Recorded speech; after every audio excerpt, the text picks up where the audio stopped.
वद परतीत चित जगते उदास।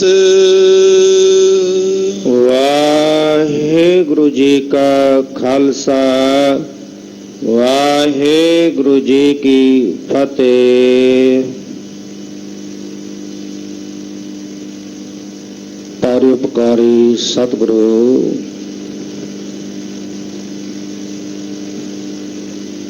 तेग दे धने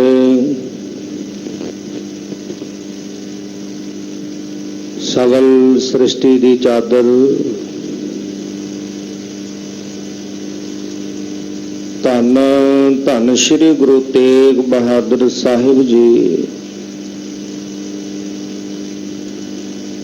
सतगुरां जी दे पावन पवित्र स्थान गुरुद्वारा श्री दुख निवारण साहिब विखे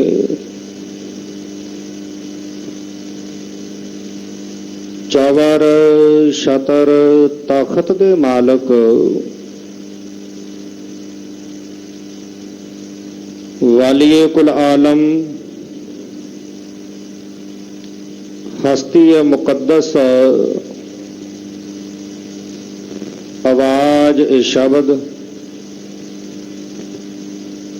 धन धन श्री गुरु ग्रंथ साहिब पातशाह जी की पावन पवित्र हजूरी अंदर पिछले पहर दे सजे हुए सुंदर सचखंड दीवाना दे विच हाजरीन गुरु की प्यारी गुरु की सवारी गुरु खालसा सत संगत जीओ।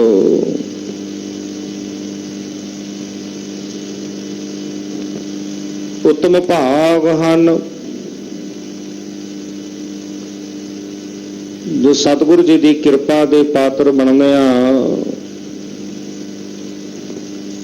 आप जी निता प्रत गुरचरणा दे विच चल करके पहुँचते हो।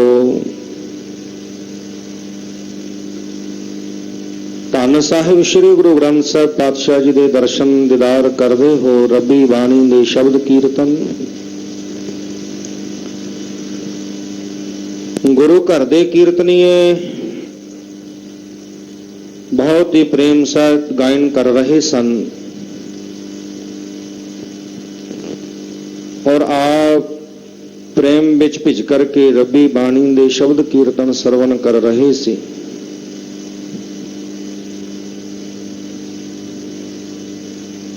उपरंत समा बनया है चल रही लड़ीवार गुर इतिहास की विचार दा।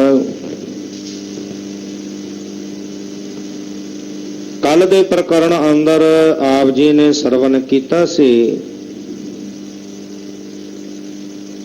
सतगुरु पातशाह जी ने गुरसिखां नूं उपदेश दे करके समझाउणा कीता कि जिहड़े उस वाहिगुरु परमेश्वर दे नाम नूं सिमरदे ने सिमरती विच वसा के रखदे ने अते मौत नूं हमेशा याद रखदे ने वो इस संसार सागर तो सौखियां तर जांदे ने अते उन्हां कोलों कोई पाप कर्म भी नहीं हुंदा। जदों जीव नूं मौत याद है तो फिर जीव माड़े पासे नूं नहीं तुरदा। इस करके पूर्वले कीते हुए कर्मां दे कारण जिहड़े कोई माड़े कर्म ने जां कीते हुए पाप ने उन्हां नूं दूर करन दे लई वो पापां दी मैल नूं धोण दे लई नाम रूपी जल दे नाल मन दा इशनान कराउणा करो। भाव सवास सवास वाहिगुरु परमेश्वर दा सिमरन करो। इस प्रकार दे नाल गुरसिखां ने उपदेश सुनिया हिरदे विच धारण कीता उहदी कमाई करन लगे। इधर सतगुरु पातशाह जी दे दीवाना विच सिख चल के आया गुरु साहब जी दे दीदार कीते ते बेनती करन लगा पातशाह संसार वाले पास्यों मेरा मनोपराम हो गया है ਅਤੇ ਮੈਂ ਆਪ ਜੀ ਦੀ ਸ਼ਰਨ ਵਿੱਚ ਆਇਆ। ਕਿਰਪਾ ਕਰੋ ਜਨਮ ਮਰਨ ਦਾ ਚੱਕਰ ਜਿਹੜਾ ਉਹ ਖਤਮ ਕਰ ਦਿਓ। ਪਾਤਸ਼ਾਹ ਜੀ ਨੇ ਇਹਨੇ ਬੇਨਤੀ ਕੀਤੀ ਕਿ ਮੈਂ ਅਨਪੜ੍ਹ ਵੀ ਹਾਂ, ਪੜ੍ਹਿਆ ਨਹੀਂ, ਗੁਰਬਾਣੀ ਨਹੀਂ ਪੜ੍ਹ ਸਕਦਾ। ਪਾਤਸ਼ਾਹ ਕਹਿਣ ਲੱਗੇ ਸਿੱਖਾ ਧੰਨ ਹੈ ਕਿ ਤੈਨੂੰ ਜਿਹੜਾ ਇਹ ਸੰਸਾਰ ਜਿਹਨੂੰ ਲੋਕ ਸੱਚ ਕਰਕੇ ਮੰਨੀ ਬੈਠੇ ਨੇ ਇਹ ਝੂਠਾ, ਇਹ ਨਾਸ਼ਵੰਤ ਨਜ਼ਰ ਆਇਆ ਤੇ ਤੇਰਾ ਮਨ ਉਪਰਾਮ ਹੋਇਆ, ਵਿਰਾਗ ਆਇਆ ਤੇਰੇ ਮਨ ਅੰਦਰ। ਪਰ ਜਿਹੜਾ ਹੈ ਵਿਦਿਆ ਪੜ੍ਹਨੀ ਬਹੁਤ ਜ਼ਰੂਰੀ ਹੈ, ਭਾਵੇਂ ਥੋੜੀ ਪੜ੍ਹੋ ਭਾਵੇਂ ਬਹੁਤੀ ਪੜ੍ਹੋ, ਪੜ੍ਹਨੀ ਬਹੁਤ ਜ਼ਰੂਰੀ ਹੈ। ਵਿਦਿਆਵਾਨ ਮਨੁੱਖ ਜਿਹੜਾ ਹੈ ਉਹ ਚੰਗੇ ਮਾੜੇ ਦੀ ਵਿਚਾਰ ਕਰ ਸਕਦਾ ਹੈ, ਕਰਮ ਕਰਨ ਤੋਂ ਪਹਿਲਾਂ ਸੋਚ ਸਕਦਾ ਹੈ ਕਿ ਇਹ ਮਾੜਾ ਕਰਮ ਹੈ, ਚੰਗਾ ਕਰਮ ਹੈ, ਕਿਹੜੇ ਸ਼ੁਭ ਗੁਣ ਧਾਰਨ ਕਰਨੇ ਨੇ, ਕਿਹੜੇ ਅਸ਼ੁਭ ਗੁਣਾਂ ਦਾ ਤਿਆਗ ਕਰਨਾ। ਇਸ ਕਰਕੇ ਪੜ੍ਹਨਾ ਬਹੁਤ ਜ਼ਰੂਰੀ ਹੈ। ਗ੍ਰੰਥੀ ਸਿੰਘ ਨੂੰ ਬੁਲਾਇਆ ਤੇ ਇਹ ਸਿੰਘ ਨੂੰ ਨਾਲ ਭੇਜਿਆ ਕਿ ਇਹਨੂੰ ਪੜ੍ਹਾਓ, ਗੁਰਮੁਖੀ ਪੜ੍ਹਾਓ ਤਾਂ ਕਿ ਬਾਣੀ ਪੜ੍ਹਨ ਦੇ ਯੋਗ ਹੋ ਜਾਵੇ। 7 ਬਚਨ ਕਿਹਾ, ਗ੍ਰੰਥੀ ਸਿੰਘ ਨਾਲ ਲੈ ਗਿਆ ਔਰ ਪਹਿਲਾਂ ਗੁਰਮੁਖੀ ਪੜ੍ਹਾਉਣੀ ਜਿਹੜੀ ਆ 35 ਉਹ ਆਰੰਭ ਕੀਤੀ, ਫਿਰ ਮੁਹਾਰਨੀ ਪੜ੍ਹਾਈ, ਸ਼ਬਦ ਜੋੜ ਸਿਖਾਇਆ ਤੇ ਫਿਰ ਜਿਹੜੀ ਗੁਰਬਾਣੀ ਦੀ ਪੋਥੀ ਹੈ 5 ਗ੍ਰੰਥੀ ਉਹ ਸ਼ੁਰੂ ਕਰਵਾਈ। ਜਪਜੀ ਸਾਹਿਬ ਆਦਿਕ ਬਾਣੀਆਂ ਦਾ ਜਿਹੜੀ ਹੈ ਸੰਥਿਆ ਲਈ ਤੇ ਜਦੋਂ ਆਨੰਦ ਸਾਹਿਬ ਦੀ ਬਾਣੀ ਤੇ ਪਹੁੰਚਦਾ ਇੱਥੇ ਪਹੁੰਚ ਕਰਕੇ ਪਹਿਲੀ ਪੰਕਤੀ ਪੜ੍ਹਦੇ ਆ, ਹਿਰਦੇ ਵਿੱਚ ਆਨੰਦ ਵਰਤਦਾ ਹੈ। ਆਓ ਇੱਥੋਂ ਅਗਲੇਰੇ ਪ੍ਰਕਰਨ ਨਾਲ ਜੁੜਨ ਵਾਸਤੇ ਮਨ ਬਿਰਤੀਆਂ ਨੂੰ ਇਕਾਗਰ ਕਰਨ ਦੇ ਲਈ ਰਸਨਾ ਦੀ ਕਲਿਆਣ ਹਿਤ ਆਖਣਾ ਕਰੀਏ ਜੀ। ਸਤਨਾਮ ਸ੍ਰੀ ਵਾਹਿਗੁਰੂ ਸਾਹਿਬ ਜੀ। ਸਤਨਾਮ ਸ੍ਰੀ ਵਾਹਿਗੁਰੂ ਸਾਹਿਬ ਜੀ। ਚੌਪਈ ਪੜ ਕਰ ਅਪਰ ਸੋ ਲਗਿਓ ਆਨੰਦ। ਹੁਣ ਜਦੋਂ ਗ੍ਰੰਥੀ ਸਿੰਘ ਨੇ ਇਹ ਸਿੱਖ ਨੂੰ ਪੜ੍ਹਾਉਣਾ ਆਰੰਭ ਕੀਤਾ, ਪਹਿਲੀ ਪੋਥੀ ਆਰੰਭ ਹੋਈ, 5 ਗ੍ਰੰਥੀ ਤੋਂ ਬਾਣੀ ਦੀ ਸੰਥਿਆ ਸ਼ੁਰੂ ਹੋਈ। ਬਾਣੀ ਪੜ੍ਹਦਿਆਂ ਜਦੋਂ ਆਨੰਦ ਸਾਹਿਬ ਦੀ ਬਾਣੀ ਤੇ ਪਹੁੰਚੇ ਨੇ, ਆਨੰਦ ਸਾਹਿਬ ਦੀ ਬਾਣੀ ਦੀ ਸੰਥਿਆ ਆਰੰਭ ਹੋਈ ਤਾਂ ਜਦੋਂ ਪਹਿਲੀ ਪੰਕਤੀ ਪੜ੍ਹੀ, ਆਨੰਦ ਭਇਆ ਮੇਰੀ ਮਾਏ ਸਤਿਗੁਰੂ ਮੈਂ ਪਾਇਆ। ਇਹ ਪੰਕਤੀ ਪੜ੍ਹਦੇ ਐਸਾ ਆਨੰਦ ਜਿਹੜਾ ਉਹ ਹਿਰਦੇ ਵਿੱਚ ਵਧਿਆ ਹੈ ਤੇ ਇਸ ਆਨੰਦ ਦੇ ਨਾਲ ਹੀ ਸਿੱਖ ਜਿਹੜਾ ਇਸ ਤੁਕ ਨੂੰ ਬਾਰ-ਬਾਰ ਪੜ੍ਹਨ ਲੱਗਾ ਬੜੇ ਆਨੰਦ ਦੇ ਸਹਿਤ। ਪਹਿਲੀ ਤੁਕ ਪੜ ਲਿਓ ਆਨੰਦ। ਪਹਿਲੀ ਤੁਕ ਪੜ੍ਹਦਿਆਂ ਹੀ ਹਿਰਦੇ ਵਿੱਚ ਆਨੰਦ ਵਰਤ ਗਿਆ, ਆਤਮਕ ਜਿਹੜਾ ਸੁਖ ਆਨੰਦ ਦੀ ਪ੍ਰਾਪਤੀ ਹੋਈ। ਬਹੁਰ ਨ ਗਇਓ ਗ੍ਰੰਥੀ ਪਾਸ। ਐਸਾ ਆਨੰਦ ਵਧਿਆ ਹੈ, ਐਸੀ ਲਿਵ ਉਸ ਪੰਕਤੀ ਦੇ ਨਾਲ ਜੁੜੀ ਹੈ। ਹੁਣ ਬਾਰ-ਬਾਰ ਉਸੇ ਪੰਕਤੀ ਦਾ ਜਾਪ ਕਰਦਾ ਹੈ, ਬਾਰ-ਬਾਰ ਉਸੇ ਪੰਕਤੀ ਦਾ ਜਾਪ ਕਰਦਾ ਹੈ। ਹੁਣ ਨਾਲੇ ਬਾਰ-ਬਾਰ ਇਸੇ ਪੰਕਤੀ ਦਾ ਜਾਪ ਕਰੀ ਜਾ ਰਿਹਾ ਤੇ ਦੁਬਾਰਾ ਗ੍ਰੰਥੀ ਸਿੰਘ ਦੇ ਕੋਲ ਪੜਨ ਵਾਸਤੇ ਸਿੱਖ ਨਹੀਂ ਗਿਆ। ਵਦ ਪ੍ਰਤੀਤ ਚਿਤ ਜਗ ਤੇ ਉਦਾਸ। ਹੁਣ ਹਿਰਦੇ ਦੇ ਅੰਦਰ ਭਰੋਸਾ ਵਧਿਆ, ਜਿਹੜੀ ਉਦਾਸੀ ਸੀ ਮਨ ਅੰਦਰ ਉਹ ਉਦਾਸੀ ਦੂਰ ਹੋਈ ਹੈ, ਉਹ ਉਦਾਸੀ ਜਿਹੜੀ ਹੈ ਘਟੀ ਹੈ ਤੇ ਹੁਣ ਹਿਰਦੇ ਦੇ ਅੰਦਰ ਆਨੰਦ ਵਧਿਆ, ਭਰੋਸਾ ਵਧਿਆ ਹੈ। ਕਬੈ ਦੇਗ ਤੇ ਭੋਜਨ ਖਾਏ। ਕਦੇ ਕਦੀ ਚੱਲ ਕੇ ਲੰਗਰ ਵਿੱਚ ਆਉਂਦਾ, ਗੁਰੂ ਕੇ ਲੰਗਰਾਂ ਦੇ ਵਿੱਚੋਂ ਕਦੇ ਕਦੀ ਆ ਕੇ ਭੋਜਨ ਪ੍ਰਸ਼ਾਦ ਛਕਦਾ ਹੈ। ਮਨ ਰਾਖਿਓ ਗੁਰ ਚਰਨ ਟਿਕਾਏ। ਆਪਣਾ ਜਿਹੜਾ ਮਨ ਹੈ ਉਹ ਗੁਰੂ ਚਰਨਾਂ ਦੇ ਵਿੱਚ ਟਿਕਾ ਕੇ ਰੱਖਦਾ ਹੈ। ਹੁਣ ਬਾਣੀ ਆਪਾਂ ਵੀ ਸਾਰੇ ਪੜ੍ਹਦੇ ਹਾਂ, ਹਰ ਰੋਜ਼ ਪੜ੍ਹਦੇ ਹਾਂ, ਪਰ ਮਨ ਅੰਦਰ ਅਜੇ ਪ੍ਰਤੀਤ ਸਾਡੇ ਨਹੀਂ ਬਣੀ। ਬਾਣੀ ਜਿਹੜੀ ਹੈ ਉਹ ਆਨੰਦ ਦੇ ਨਾਲ ਪੜ੍ਹਨੀ ਹੈ। ਜਦੋਂ ਭਰੋਸਾ ਬਣਦਾ ਹੈ, ਪ੍ਰਤੀਤ ਵੱਧਦੀ ਹੈ, ਗੁਰੂ ਕਿਰਪਾ ਕਰੇ, ਰਹਿਮਤ ਕਰੇ, ਤੇ ਉਦੋਂ ਫਿਰ ਬਾਣੀ ਦਾ ਆਨੰਦ ਹਿਰਦੇ ਵਿੱਚ ਵਰਤਦਾ ਹੈ। ਅਸੀਂ ਬਾਣੀ ਪੜ੍ਹਨ ਲੱਗਦੇ ਹਾਂ ਤੇ ਕਈ ਸਿੰਘ ਮਿਲਣਗੇ, ਉਹ ਕਹਿਣਗੇ ਜੀ 5-7 ਮਿੰਟ ਵਿੱਚ ਹੀ ਜਪਜੀ ਸਾਹਿਬ ਪੜ੍ਹਦੇ ਨੇ। ਸੁਖਮਨੀ ਸਾਹਿਬ ਤਾਂ ਮੈਂ 20-25 ਮਿੰਟ ਵਿੱਚ ਹੀ ਕਰ ਲੈਣਾ, ਫਿਰ ਉਹ ਸਾਡੇ ਪੱਲੇ ਕੀ ਪੈਣੀ ਹੈ, ਉਹਦਾ ਰਸ ਕੀ ਆਉਣਾ ਹੈ। ਕਾਹਲੀ ਨਾ ਕਰੀਏ, ਜਿਤਨਾ ਕੁ ਸਮਾਂ ਹੈ ਉਤਨੇ ਸਮੇਂ ਦੇ ਮੁਤਾਬਕ ਜਿਹੜੀ ਬਾਣੀ ਹੈ, ਜੇ ਸੁਖਮਨੀ ਸਾਹਿਬ ਦੀਆਂ 24 ਅਸ਼ਟਪਦੀਆਂ ਨੇ, ਤੇ ਜੇ ਬਹੁਤਾ ਟਾਈਮ ਨਹੀਂ, 12 ਅੱਜ ਪੜ੍ਹ ਲਈਏ, 12 ਕੱਲ ਨੂੰ ਪੜ੍ਹ ਲਵਾਂਗੇ, ਪਰ ਪੜ੍ਹੀਏ ਆਨੰਦ ਲੈ ਕੇ। ਇਹ ਨਹੀਂ ਕਿ ਫਾਰਮੈਲਿਟੀ ਪੂਰੀ ਕਰਨੀ ਹੈ ਕਿ ਅੱਜ ਮੈਂ ਸੁਖਮਨੀ ਸਾਹਿਬ ਦਾ ਪਾਠ ਪੂਰਾ ਹੀ ਕਰ ਦੇਣਾ। ਇਸ ਕਰਕੇ ਬਾਣੀ ਨੂੰ ਜਦੋਂ ਪੜ੍ਹੀਏ, ਬਾਣੀ ਤੇ ਪ੍ਰਤੀਤ ਆਵੇ, ਭਰੋਸਾ ਵਧੇ। ਹੁਣ ਮਨ ਨੂੰ ਹਰ ਵੇਲੇ ਗੁਰੂ ਚਰਨਾਂ ਦੇ ਵਿੱਚ ਟਿਕਾ ਕੇ ਇਹ ਸਿੱਖ ਰੱਖਦਾ ਹੈ। ਕਸ਼ਟ ਮਾਸ ਜਬਈ ਬਿਤ ਗਏ। ਤੇ ਜਦੋਂ ਕਾਫੀ ਲੰਬਾ ਸਮਾਂ ਜਿਹੜਾ ਹੈ, ਤਕਰੀਬਨ 6 ਮਹੀਨੇ ਦਾ ਸਮਾਂ ਜਿਹੜਾ ਉਹ ਬੀਤ ਗਿਆ, ਸਤਿਗੁਰ ਸਿੱਖ ਕੋ ਸਿਮਰਤ ਪਏ। ਸਤਿਗੁਰੂ ਪਾਤਸ਼ਾਹ ਜੀ ਨੇ ਯਾਦ ਕੀਤਾ ਕਿ ਉਹ ਸਿੱਖ ਆਇਆ ਸੀ ਪੜ੍ਹਨ ਵਾਸਤੇ, ਉਹਨੂੰ ਭੇਜਿਆ ਸੀ, ਮੁੜ ਕੇ ਉਹਦੇ ਦਰਸ਼ਨ ਨਹੀਂ ਹੋਏ, ਦੁਬਾਰਾ ਆਇਆ ਹੀ ਨਹੀਂ ਚੱਲ ਕੇ। ਹੁਣ 6 ਮਹੀਨੇ ਬੀਤਣ ਤੋਂ ਬਾਅਦ ਗੁਰੂ ਸਾਹਿਬ ਜੀ ਨੇ ਸਿੱਖ ਨੂੰ ਯਾਦ ਕੀਤਾ। ਨਿਕਟ ਗ੍ਰੰਥੀ ਕੋ ਬੁਲਵਾਏ। ਤੇ ਗ੍ਰੰਥੀ ਸਿੰਘ ਨੂੰ ਸਿੱਖ ਭੇਜ ਕੇ ਗੁਰੂ ਪਾਤਸ਼ਾਹ ਜੀ ਨੇ ਸੇਵਕ ਨੂੰ ਭੇਜਿਆ ਕਿ ਜਾਓ ਗ੍ਰੰਥੀ ਸਿੰਘ ਨੂੰ ਬੁਲਾ ਕੇ ਲਿਆਓ। ਗ੍ਰੰਥੀ ਸਿੰਘ ਚੱਲ ਕੇ ਗੁਰੂ ਪਾਤਸ਼ਾਹ ਜੀ ਦੇ ਕੋਲ ਆਇਆ। ਬੂਝਿਓ ਸਿੱਖ ਕੋ ਕਿਤਕ ਪੜਾਏ। ਹੁਣ ਪੁੱਛਣ ਲੱਗੇ ਕਲਗੀਧਰ ਪਾਤਸ਼ਾਹ ਇਸ ਗ੍ਰੰਥੀ ਸਿੰਘ ਨੂੰ, ਕਹਿਣ ਲੱਗੇ ਉਹ ਜਿਹੜਾ ਸਿੱਖ ਤੁਹਾਡੇ ਨਾਲ ਭੇਜਿਆ ਸੀ ਬਾਣੀ ਪੜ੍ਹਨ ਵਾਸਤੇ, ਗੁਰਬਾਣੀ ਦੀ ਸੰਥਿਆ ਲੈਣ ਵਾਸਤੇ, ਪੜ੍ਹਾਈ ਕਰਨ ਵਾਸਤੇ, ਕਿੰਨਾ ਕੁ ਤੁਸੀਂ ਉਹਨੂੰ ਪੜ੍ਹਾ ਦਿੱਤਾ ਹੈ, ਕਿੰਨੇ ਕੁ ਜਿਹੜੀ ਪੜ੍ਹਾਈ ਉਹਨੇ ਕਰ ਲਈ ਹੈ?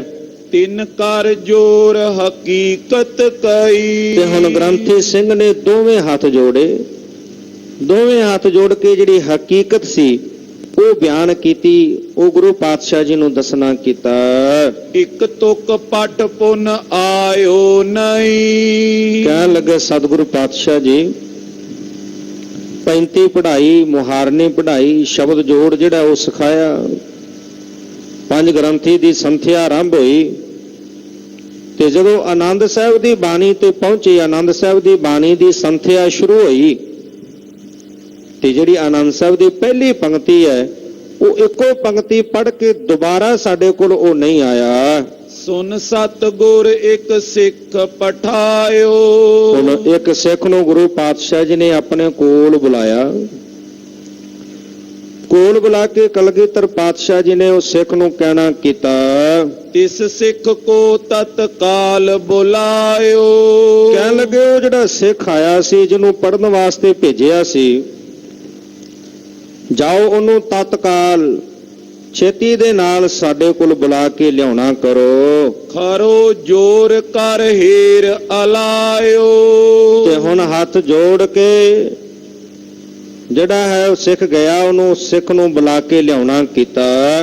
ਕਹੋ ਸਿੱਖਾ ਤੂੰ ਪੜਨ ਪਠਾਇਓ। ਉਹਨੇ ਸਿੱਖ ਚੱਲ ਕੇ ਆਇਆ, ਦੋਵੇਂ ਹੱਥ ਜੋੜੇ, ਗੁਰੂ ਪਾਤਸ਼ਾਹ ਜੀ ਨੂੰ ਵੰਦਨਾ ਕੀਤੀ। ਸਤਿਗੁਰੂ ਪਾਤਸ਼ਾਹ ਜੀ ਸਿੱਖ ਨੂੰ ਪੁੱਛਣ ਲੱਗੇ ਕਿ ਇਹ ਸਿੱਖਾ, ਤੈਨੂੰ ਅਸੀਂ ਗ੍ਰੰਥੀ ਸਿੰਘ ਦੇ ਨਾਲ ਪੜ੍ਹਨ ਵਾਸਤੇ ਭੇਜਿਆ ਸੀ ਕਿ ਤੂੰ ਪੜ੍ਹਾਈ ਕਰ ਲੈ, ਗੁਰਬਾਣੀ ਦੀ ਸੰਥਿਆ ਲੈ, ਗ੍ਰੰਥੀ ਸਿੰਘ ਦੇ ਪਾਸ ਪੜ੍ਹਨ ਵਾਸਤੇ ਭੇਜਿਆ ਸੀ। ਕਹਿਓ ਏਕ ਤੁਕ ਮੈਂ ਪਠ ਲੀਨ। ਤੇ ਹੁਣ ਅੱਗੋਂ ਕਹਿਣ ਲੱਗਾ ਇਹ ਸਿੱਖ, ਕਹਿੰਦੇ ਪਾਤਸ਼ਾਹ ਜੀ ਗੁਰਬਾਣੀ ਦੀ ਇੱਕ ਤੁਕ ਮੈਂ ਪੜ੍ਹੀ ਆਨੰਦ ਸਾਹਿਬ ਦੇ, ਸਭ ਸੰਸੇ ਤੇ ਭਇਓ ਬਹੀਨ। ਜਿੰਨੇ ਵੀ ਮਨ ਦੇ ਅੰਦਰ ਸੰਸੇ ਸਨ, ਪਾਤਸ਼ਾਹ ਇੱਕੋ ਤੁਕ ਪੜ੍ਹਦਿਆਂ ਸਾਰੇ ਸੰਸੇ ਨਿਵਰਤ ਹੋ ਗਏ, ਖਤਮ ਹੋ ਗਏ। ਸਾਰੇ ਸੰਸੇ, ਕੋਈ ਸੰਸਾ ਰਿਹਾ ਹੀ ਨਹੀਂ। ਗੁਰਬਾਣੀ ਜਦੋਂ ਪ੍ਰੇਮ ਨਾਲ ਪੜ੍ਹਦੇ ਹਾਂ, ਗੁਰਬਾਣੀ ਸਾਡੇ ਸੰਸਿਆਂ ਦੀ ਨਿਵਰਤੀ ਕਰਦੀ ਹੈ।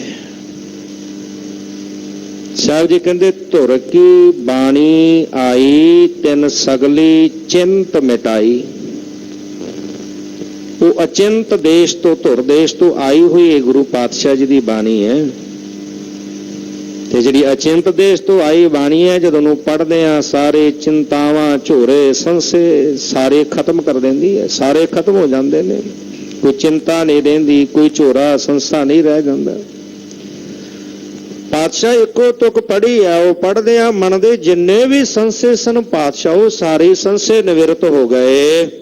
ਜਬ ਸਿੱਖ ਨੇ ਸਤ ਗੁਰ ਕੋ ਪਾਇਓ, ਭਇਓ ਆਨੰਦ ਕਸ਼ਟ ਨੈ ਆਇਓ। ਆਖੋ ਸਤਨਾਮ ਸ਼੍ਰੀ ਵਾਹਿਗੁਰੂ। ਸਿੱਖ ਨੇ ਗੁਰੂ ਦੀ ਪ੍ਰਾਪਤੀ ਕਰਨੀ ਹੈ, ਤੇ ਗੁਰੂ ਦੀ ਪ੍ਰਾਪਤੀ ਕਰਕੇ ਫਿਰ ਆਨੰਦ ਦੀ ਪ੍ਰਾਪਤੀ ਹੈ। ਆਨੰਦ ਗੁਰੂ ਕੋਲੋਂ ਆ ਕੇ ਮਿਲਣਾ ਹੈ। ਤੇ ਪਾਤਸ਼ਾਹ ਜਦੋਂ ਸਿੱਖ ਨੂੰ ਆਨੰਦ ਪ੍ਰਾਪਤ ਹੋ ਗਿਆ, ਗੁਰੂ ਮਿਲ ਪਿਆ, ਗੁਰੂ ਮਿਲਣ ਨਾਲ ਆਨੰਦ ਦੀ ਪ੍ਰਾਪਤੀ ਹੋ ਗਈ। ਤੇ ਆਨੰਦ ਦੀ ਪ੍ਰਾਪਤੀ ਹੋਣ ਦੇ ਨਾਲ ਜਿੰਨੇ ਵੀ ਕਸ਼ਟ ਸਨ, ਸਾਰੇ ਮਨ ਦੇ ਅੰਦਰ ਸੰਸੇ ਝੋਰੇ ਸਨ, ਉਹ ਸਾਰੇ ਖਤਮ ਹੋ ਗਏ। ਕਿਉਂਕਿ ਜਿਹੜਾ ਕਾਰਜ ਸੀ ਉਹ ਪੂਰਾ ਹੋਇਆ, ਗੁਰੂ ਮਿਲ ਪਿਆ, ਗੁਰੂ ਦੀ ਪ੍ਰਾਪਤੀ ਹੋ ਗਈ। ਜਦੋਂ ਦਸ਼ਮੇਸ਼ ਪਿਤਾ ਕਲਗੀਧਰ ਪਾਤਸ਼ਾਹ ਛੋਟੀ ਉਮਰਾਂ ਦੇ ਵਿੱਚ ਪਟਨਾ ਸਾਹਿਬ ਤੋਂ ਚੱਲ ਕੇ ਆਨੰਦਪੁਰ ਸਾਹਿਬ ਆਏ, ਗੁਰੂ ਪਿਤਾ ਧੰਨ ਗੁਰੂ ਤੇਗ ਬਹਾਦਰ ਸਾਹਿਬ ਪਾਤਸ਼ਾਹ ਜੀ ਦੇ ਨਾਲ ਮਿਲਾਪ ਹੋਇਆ ਤੇ ਕਹਿਣ ਲੱਗੇ, ਪੁਰਸ਼ਾ ਕੁਛ ਬੋਲ। ਤੇ ਉਸ ਵਕਤ ਪਾਤਸ਼ਾਹ ਗੋਬਿੰਦ ਰਾਏ ਜੀ ਬੋਲੇ, ਆਨੰਦ ਭਇਆ ਮੇਰੀ ਮਾਏ ਸਤਿਗੁਰੂ ਮੈਂ ਪਾਇਆ। ਕਹਿਣ ਲੱਗੇ ਗੁਰੂ ਦੀ ਪ੍ਰਾਪਤੀ ਕਰਨਾ ਹੀ ਜੀਵਨ ਦਾ ਲਕਸ਼ ਹੈ। ਗੁਰੂ ਦੀ ਪ੍ਰਾਪਤੀ ਹੋ ਗਈ, ਗੁਰੂ ਪ੍ਰਾਪਤ ਹੋਣ ਨਾਲ ਭਇਓ ਆਨੰਦ, ਆਨੰਦ ਜਿਹੜਾ ਉਹ ਪ੍ਰਾਪਤ ਹੋ ਗਿਆ। ਸਾਰੇ ਜਿਹੜੇ ਕਸ਼ਟ ਕਲੇਸ਼ ਨੇ ਉਹ ਮਿਟ ਗਏ। ਇਸ ਤੇ ਪਰੇ ਪ੍ਰਯੋਜਨ ਕੌਣ? ਪਾਤਸ਼ਾਹ ਜੀ ਇਹਦੇ ਤੋਂ ਪਰੇ ਹੋਰ ਕਿਹੜਾ ਪ੍ਰਯੋਜਨ ਹੈ? ਪ੍ਰਯੋਜਨ ਤਾਂ ਇਹੀ ਹੈ ਨਾ ਜੀਵਨ ਦਾ, ਗੁਰੂ ਦੀ ਪ੍ਰਾਪਤੀ। ਮਨੁੱਖਾ ਜਨਮ ਜਿਹੜਾ ਮਿਲਿਆ ਹੈ ਇਹ ਗੁਰੂ ਦੀ ਪ੍ਰਾਪਤੀ ਦੇ ਲਈ ਮਿਲਿਆ, ਤੇ ਉਹ ਪ੍ਰਯੋਜਨ ਪੂਰਾ ਹੋ ਗਿਆ। ਹੁਣ ਇਹਦੇ ਤੋਂ ਪਰੇ ਹਟ ਕੇ ਹੋਰ ਕਿਹੜਾ ਐਸਾ ਪ੍ਰਯੋਜਨ ਹੈ? ਜਿਸ ਹਿਤ ਪੜੇ ਜਾਨ ਗੁਣ ਪਾਉਣ। ਤੇ ਜਿਸ ਲਈ ਹੋਰ ਅੱਗੋਂ ਪੜਿਆ ਜਾਵੇ, ਕਿਉਂਕਿ ਬਾਣੀ ਜਿਹੜੀ ਹੈ ਗੁਣਾਂ ਦਾ ਘਰ ਹੈ। ਤੇ ਮੈਂ ਇੱਕੋ ਤੁਕ ਦੇ ਨਾਲ ਅਭਿਆਸ ਜਿਹੜਾ ਉਹ ਜਾਣ ਲਿਆ, ਅਭਿਆਸ ਕੀਤਾ ਉਸ ਤੁਕ ਦਾ। ਹੁਣ ਇਹਦੇ ਤੋਂ ਪਰੇ ਹੋਰ ਕੀ ਹੈ ਜਿਹੜਾ ਹੋਰ ਪੜ੍ਹਾਈ ਕੀਤੀ ਜਾਵੇ? ਭਇਓ ਆਨੰਦਤ ਵਧੀ ਪ੍ਰਤੀਤ। ਤੇ ਪਾਤਸ਼ਾਹ ਜਿਹੜਾ ਆਨੰਦ ਹੈ ਉਹ ਵਧਿਆ, ਹਿਰਦੇ ਅੰਦਰ ਭਰੋਸਾ ਵੱਧ ਗਿਆ। ਬਾਣੀ ਦਾ ਜਦੋਂ ਬਾਰੰਬਾਰ ਅਭਿਆਸ ਕੀਤਾ ਐਸਾ ਆਨੰਦ ਵਧਿਆ ਤੇ ਗੁਰਬਾਣੀ ਦੇ ਉੱਤੇ ਪ੍ਰਤੀਤ ਬਣੀ, ਗੁਰੂ ਤੇ ਪ੍ਰਤੀਤ ਬਣੀ ਹੈ। ਬਾਣੀ ਦਾ ਪੜ੍ਹਦਿਆਂ ਪੜ੍ਹਦਿਆਂ ਹਿਰਦੇ ਅੰਦਰ ਭਰੋਸਾ ਵਧਿਆ ਹੈ। ਅਪਰ ਪੜੋ ਮੈਂ ਕਿਆ ਧਰ ਚੀਤ। ਤੇ ਪਾਤਸ਼ਾਹ ਚਿੱਤ ਵਿੱਚ ਹੋਰ ਕੀ ਧਾਰਨ ਕਰਕੇ ਮੈਂ ਅੱਗੇ ਹੋਰ ਪੜ੍ਹਾਈ ਕਰਾਂ? ਸੁਨ ਸ਼੍ਰੀ ਮੁਖ ਤੇ ਹਸੇ ਗੁਸਾਈ। ਤੇ ਜਦੋਂ ਸਿੱਖ ਨੇ ਇਸ ਪ੍ਰਕਾਰ ਦੇ ਨਾਲ ਸਤਿਗੁਰੂ ਪਾਤਸ਼ਾਹ ਜੀ ਨੂੰ ਦੱਸਣਾ ਕੀਤਾ ਤੇ ਸਿੱਖ ਦੇ ਕੋਲੋਂ ਸੁਣ ਕੇ ਇਸ ਸ੍ਰਿਸ਼ਟੀ ਦੇ ਮਾਲਕ ਧੰਨ ਗੁਰੂ ਗੋਬਿੰਦ ਸਿੰਘ ਸਾਹਿਬ ਪਾਤਸ਼ਾਹ ਕਲਗੀਧਰ ਪਾਤਸ਼ਾਹ ਜੀ ਮੁਸਕਰਾਏ ਹਨ। ਭਏ ਪ੍ਰਸੰਨ ਹਿਰਦੇ ਸੁਖਦਾਈ। ਸੁੱਖਾਂ ਦੇ ਦਾਤੇ ਸਤਿਗੁਰੂ ਪਾਤਸ਼ਾਹ ਜੀ ਸਿੱਖ ਦੇ ਉੱਤੇ ਪ੍ਰਸੰਨ ਹੋਏ। ਜਾਨ ਪ੍ਰਤੀਤ ਪਾਈ ਮਨ ਪੀਨ। ਤੇ ਗੁਰੂ ਪਾਤਸ਼ਾਹ ਜੀ ਨੇ ਵੇਖਿਆ ਕਿ ਸਿੱਖ ਦੇ ਜਿਹੜੀ ਪ੍ਰਤੀਤ ਸਿੱਖ ਦੇ ਮਨ ਅੰਦਰ ਬਣ ਆਈ ਹੈ। ਗੁਰਬਾਣੀ ਪੜ੍ਹਦਿਆਂ ਮਨ ਅੰਦਰ ਭਰੋਸਾ ਵਧਿਆ ਹੈ। ਭਇਓ ਨਿਹਾਲ ਪ੍ਰਭੂ ਬਰ ਦੀਨ। ਤੇ ਗੁਰੂ ਪਾਤਸ਼ਾਹ ਜੀ ਨੇ ਵਰ ਦਿੱਤਾ ਸਿੱਖ ਨੂੰ, ਸਿੱਖਾ ਤੂੰ ਨਿਹਾਲ ਹੋਇਆ।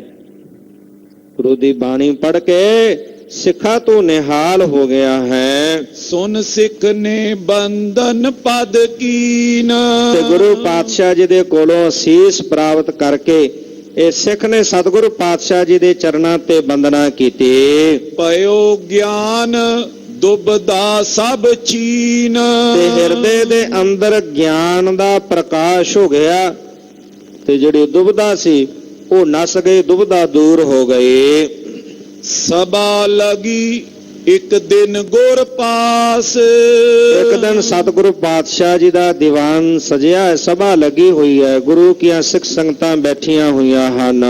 ਹਰ ਚਰਚਾ ਤਬ ਭਈ ਪ੍ਰਕਾਸ਼। ਤੇ ਸਤਿਗੁਰੂ ਪਾਤਸ਼ਾਹ ਜੀ ਦੇ ਦੀਵਾਨ ਦੇ ਵਿੱਚ ਬੜੇ ਸਿਆਣੇ ਸੂਝਵਾਨ ਗੁਰੂ ਕੇ ਸਿੱਖ ਬੈਠੇ ਸਨ। ਉਸ ਹਰੇ ਵਾਹਿਗੁਰੂ ਪਰਮੇਸ਼ਰ ਦੇ ਬਾਬਤ ਵਿਚਾਰ ਚਰਚਾ ਜਿਹੜੀ ਸੀ ਉਹ ਚੱਲ ਰਹੀ ਸੀ। ਸੁਮਤਵੰਤ ਬਹੁ ਮਤ ਕੇ ਸਿਆਣੇ। ਬੜੇ ਸੁਮਤਵੰਤ ਜਿਹੜੇ ਬੜੇ ਸਿਆਣੇ ਸਨ, ਬੜੇ ਸੂਝਵਾਨ ਸਨ, ਉਹ ਸਾਰੇ ਮਿਲ ਕਰਕੇ ਇਸ ਪ੍ਰਕਾਰ ਦੇ ਨਾਲ ਵਿਚਾਰ ਕਰ ਰਹੇ ਸਨ। ਸਿਆਣੀ ਸਿਆਣੀ ਬਾਤ ਬਖਾਨੇ। ਬੜੀਆਂ ਸਿਆਣੀਆਂ ਸਿਆਣੀਆਂ ਗੱਲਾਂ ਕਰ ਰਹੇ ਸਨ। ਸੂਝਵਾਨ ਸਾਰੇ ਬੈਠੇ ਹੋਏ ਆਪਸ ਦੇ ਵਿੱਚ ਮਿਲ ਕਰਕੇ ਬੜੀਆਂ ਸਿਆਣੀਆਂ ਸਿਆਣੀਆਂ ਜਿਹੜੀਆਂ ਗੱਲਾਂ ਕਰ ਰਹੇ, ਵਿਚਾਰਾਂ ਕਰ ਰਹੇ ਸਨ। ਕਰਿਓ ਪ੍ਰਸ਼ਨ ਗੁਰ ਸਭ ਦਿਸ਼ ਜੋਆ। ਤੇ ਇਹਨਾਂ ਸਾਰਿਆਂ ਦੇ ਵੱਲ ਵੇਖ ਕਰਕੇ ਜਦੋਂ ਇਹ ਆਪਸ ਦੇ ਵਿੱਚ ਵਿਚਾਰ ਚਰਚਾ ਕਰ ਰਹੇ ਸਨ ਸਾਰੇ ਮਿਲ ਕੇ, ਕਲਗੀਧਰ ਪਾਤਸ਼ਾਹ ਜੀ ਨੇ ਇਹਨਾਂ ਸਾਰੇ ਗੁਰਸਿੱਖਾਂ ਵੱਲ ਵੇਖਣਾ ਕੀਤਾ। ਵੇਖ ਕਰਕੇ ਪਾਤਸ਼ਾਹ ਜੀ ਨੇ ਸਾਰਿਆਂ ਨੂੰ ਇੱਕ ਪ੍ਰਸ਼ਨ ਕੀਤਾ, ਇੱਕ ਸਵਾਲ ਕੀਤਾ। ਭਗਤ ਕਬੀਰ ਜਬੇ ਜਗ ਹੋਆ। ਕਹਿਣ ਲੱਗੇ ਕਿ ਜਦੋਂ ਭਗਤ ਕਬੀਰ ਜੀ ਇਸ ਸੰਸਾਰ ਵਿੱਚ ਹੋਏ ਹਨ, ਜਿਸ ਸਮੇਂ ਦੇ ਵਿੱਚ ਸੰਸਾਰ ਵਿੱਚ ਭਗਤ ਕਬੀਰ ਜੀ ਹੋਏ ਹਨ, ਕੋ ਤਬ ਪਾਤਸ਼ਾਹ ਭੁਵ ਮਾਲਿਕ। ਕਹਿਣ ਲੱਗੇ ਉਸ ਵਕਤ ਇਸ ਧਰਤੀ ਦਾ ਮਾਲਕ ਜਿਹੜਾ ਬਾਦਸ਼ਾਹ, ਉਹ ਕਿਹੜਾ ਬਾਦਸ਼ਾਹ ਸੀ ਉਸ ਵਕਤ ਜਦੋਂ ਭਗਤ ਕਬੀਰ ਜੀ ਸੰਸਾਰ ਵਿੱਚ ਆਏ? ਉਸ ਵਕਤ ਇਸ ਧਰਤੀ ਦਾ ਮਾਲਕ ਭਾਵ ਜਿਹੜਾ ਬਾਦਸ਼ਾਹ ਕਿਹੜਾ ਸੀ? ਕਹਾ ਨਾਮ ਜਿਸ ਕੇ ਸਭ ਤਾਲਿਕ। ਤੇ ਉਹਦਾ ਨਾਮ ਕੀ ਸੀ? ਬਾਦਸ਼ਾਹ ਉਸ ਵਕਤ ਜਿਹੜਾ ਸੀ ਉਹਦਾ ਨਾਂ ਕੀ ਸੀ ਜਿਹਦੇ ਸਾਰੇ ਅਧੀਨ ਸਨ?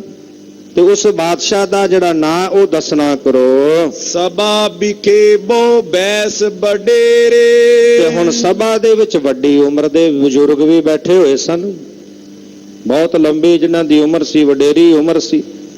ਵੱਡੀ ਉਮਰ ਦੇ ਵੀ ਜਿਹੜੇ ਸਨ ਸਭਾ ਦੇ ਵਿੱਚ ਬੈਠੇ ਹੋਏ ਸਨ।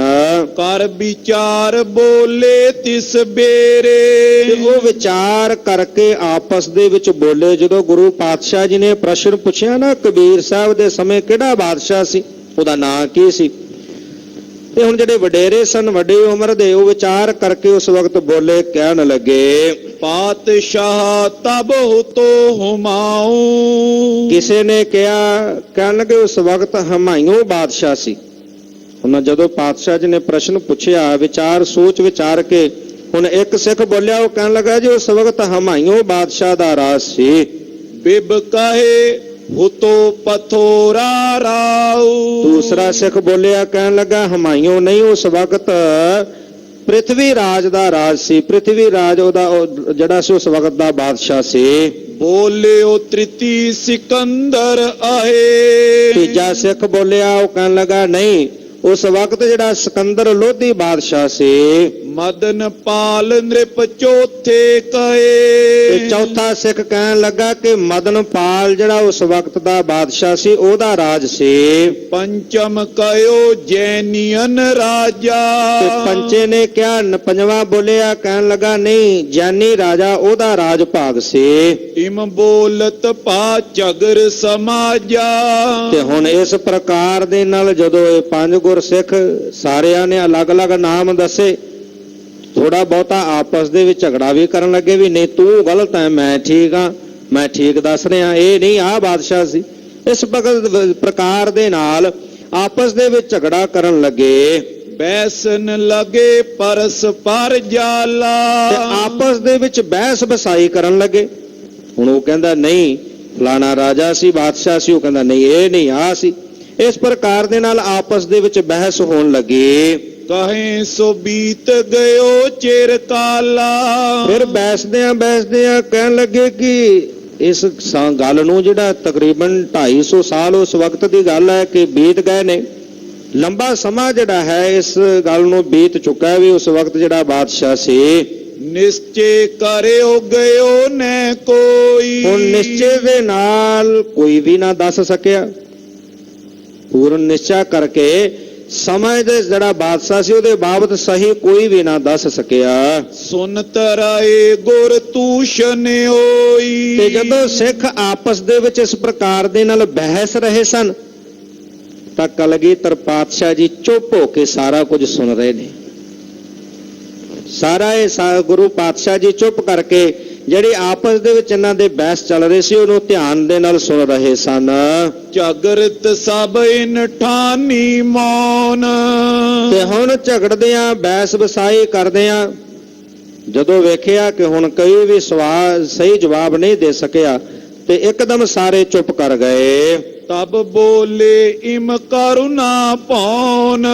ਤੇ ਕਰੁਣਾ ਪਾਉਨ, ਕਰੁਣਾ ਦੇ ਦਇਆ ਦੇ ਘਰ ਸਤਿਗੁਰੂ ਪਾਤਸ਼ਾਹ ਜੀ ਕਰੁਣਾ ਰਸ ਵਿੱਚ ਭਿੱਜੇ ਹੋਏ ਬੋਲੇ, ਕਹਿਣ ਲੱਗੇ ਨਿਸ਼ਾਨੀ ਛੰਦ ਅਪੜ ਕੋਏ ਨਾ ਸਾਕਈ ਹਰ ਜਨ ਹੈ ਉੱਚੇ।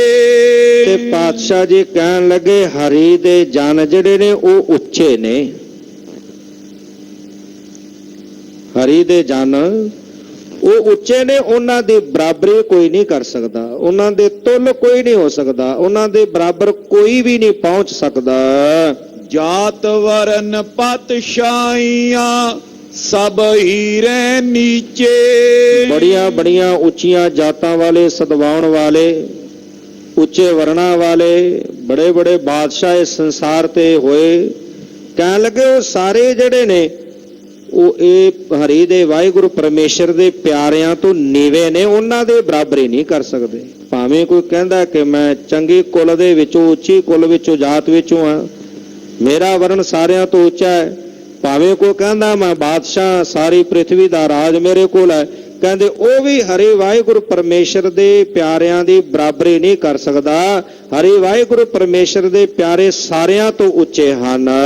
ਰਾਜ ਹੰਸ ਜਿਮ ਉੜ ਚੜੇ ਹੋਏ ਸਾਗਰ ਪਾਰੇ। ਕਹਿੰਦੇ ਜਿਵੇਂ ਰਾਜ ਹੰਸ ਜਿਹੜਾ ਹੈ, ਹੰਸ ਉਹ ਰਾਜ ਹੰਸ ਉੱਚੀ ਉਡਾਰੀ ਲਾਉਂਦਾ ਹੈ ਔਰ ਉੱਚੀ ਉਡਾਰੀ ਲਾ ਕੇ ਸਾਗਰ ਨੂੰ ਪਾਰ ਕਰ ਜਾਂਦਾ ਹੈ।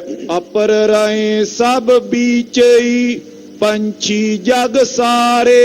ਤੇ ਜਗਤ ਦੇ ਬਾਕੀ ਜਿੰਨੇ ਵੀ ਪੰਛੀ ਨੇ ਉਹ ਰਾਜ ਹੰਸ ਦੀ ਬਰਾਬਰੀ ਨਹੀਂ ਕਰ ਸਕਦੇ। ਉਡਾਰੀ ਤਾਂ ਭਾਵੇਂ ਉਹ ਵੀ ਆਕਾਸ਼ ਵਿੱਚ ਲਾਉਂਦੇ ਨੇ, ਕਹਿੰਦੇ ਉਹ ਰਾਜ ਹੰਸ ਦੇ ਬਰਾਬਰ ਉਡਾਰੀ ਨਹੀਂ ਲਾ ਸਕਦੇ, ਉਹਦੀ ਬਰਾਬਰੀ ਨਹੀਂ ਕਰ ਸਕਦੇ। ਰਾਜ ਹੰਸ ਉੱਚੀ ਉਡਾਰੀ ਲਾਉਂਦਾ, ਸਾਗਰ ਪਾਰ ਕਰ ਜਾਂਦਾ ਹੈ। ਜਗਤ ਦੇ ਜਿੰਨੇ ਬਾਕੀ ਪੰਛੀ ਨੇ ਉਹ ਸਾਰੇ ਵਿੱਚ ਡਿੱਗ ਕੇ ਖਤਮ ਹੋ ਜਾਂਦੇ ਹਨ। ਸੁਨ ਕਰ ਸਭ ਬੂਝਨ ਲਗੇ ਤੁਮ ਬੂਝਿਓ ਕੈਸੇ।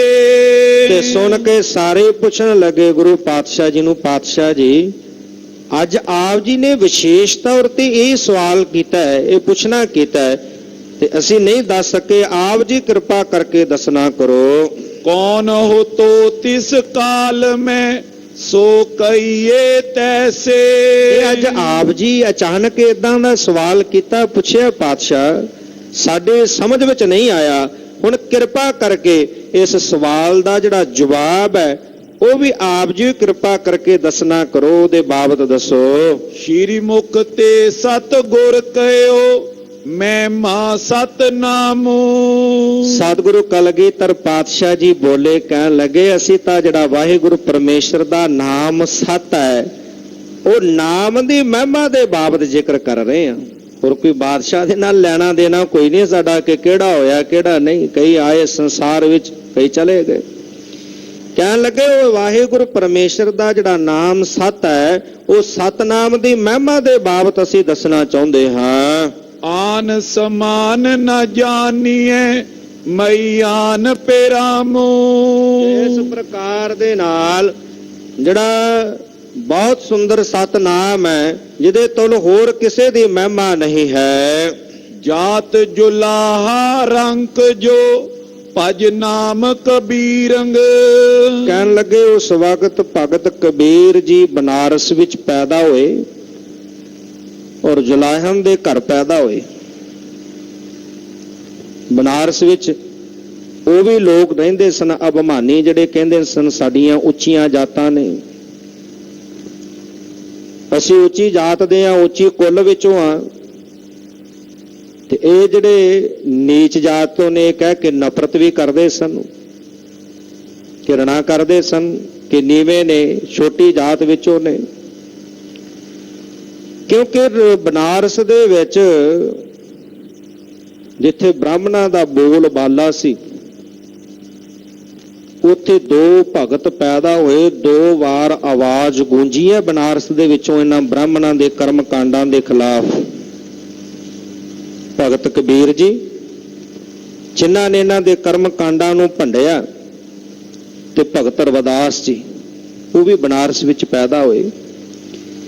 ਕਹਿਣ ਲੱਗੇ ਜੁਲਾਹਿਆਂ ਦੇ ਘਰ ਪੈਦਾ ਹੋਏ, ਜਿਨ੍ਹਾਂ ਨੂੰ ਸੰਸਾਰ ਦੇ ਲੋਕ ਨੀਚ ਜਾਤੀ ਦਾ ਕਹਿੰਦੇ ਸਨ, ਤੇ ਕਹਿੰਦੇ ਉਹਨਾਂ ਨੇ ਵਾਹਿਗੁਰੂ ਪਰਮੇਸ਼ਰ ਦਾ ਸਿਮਰਨ ਕੀਤਾ, ਭਜਨ ਕੀਤਾ।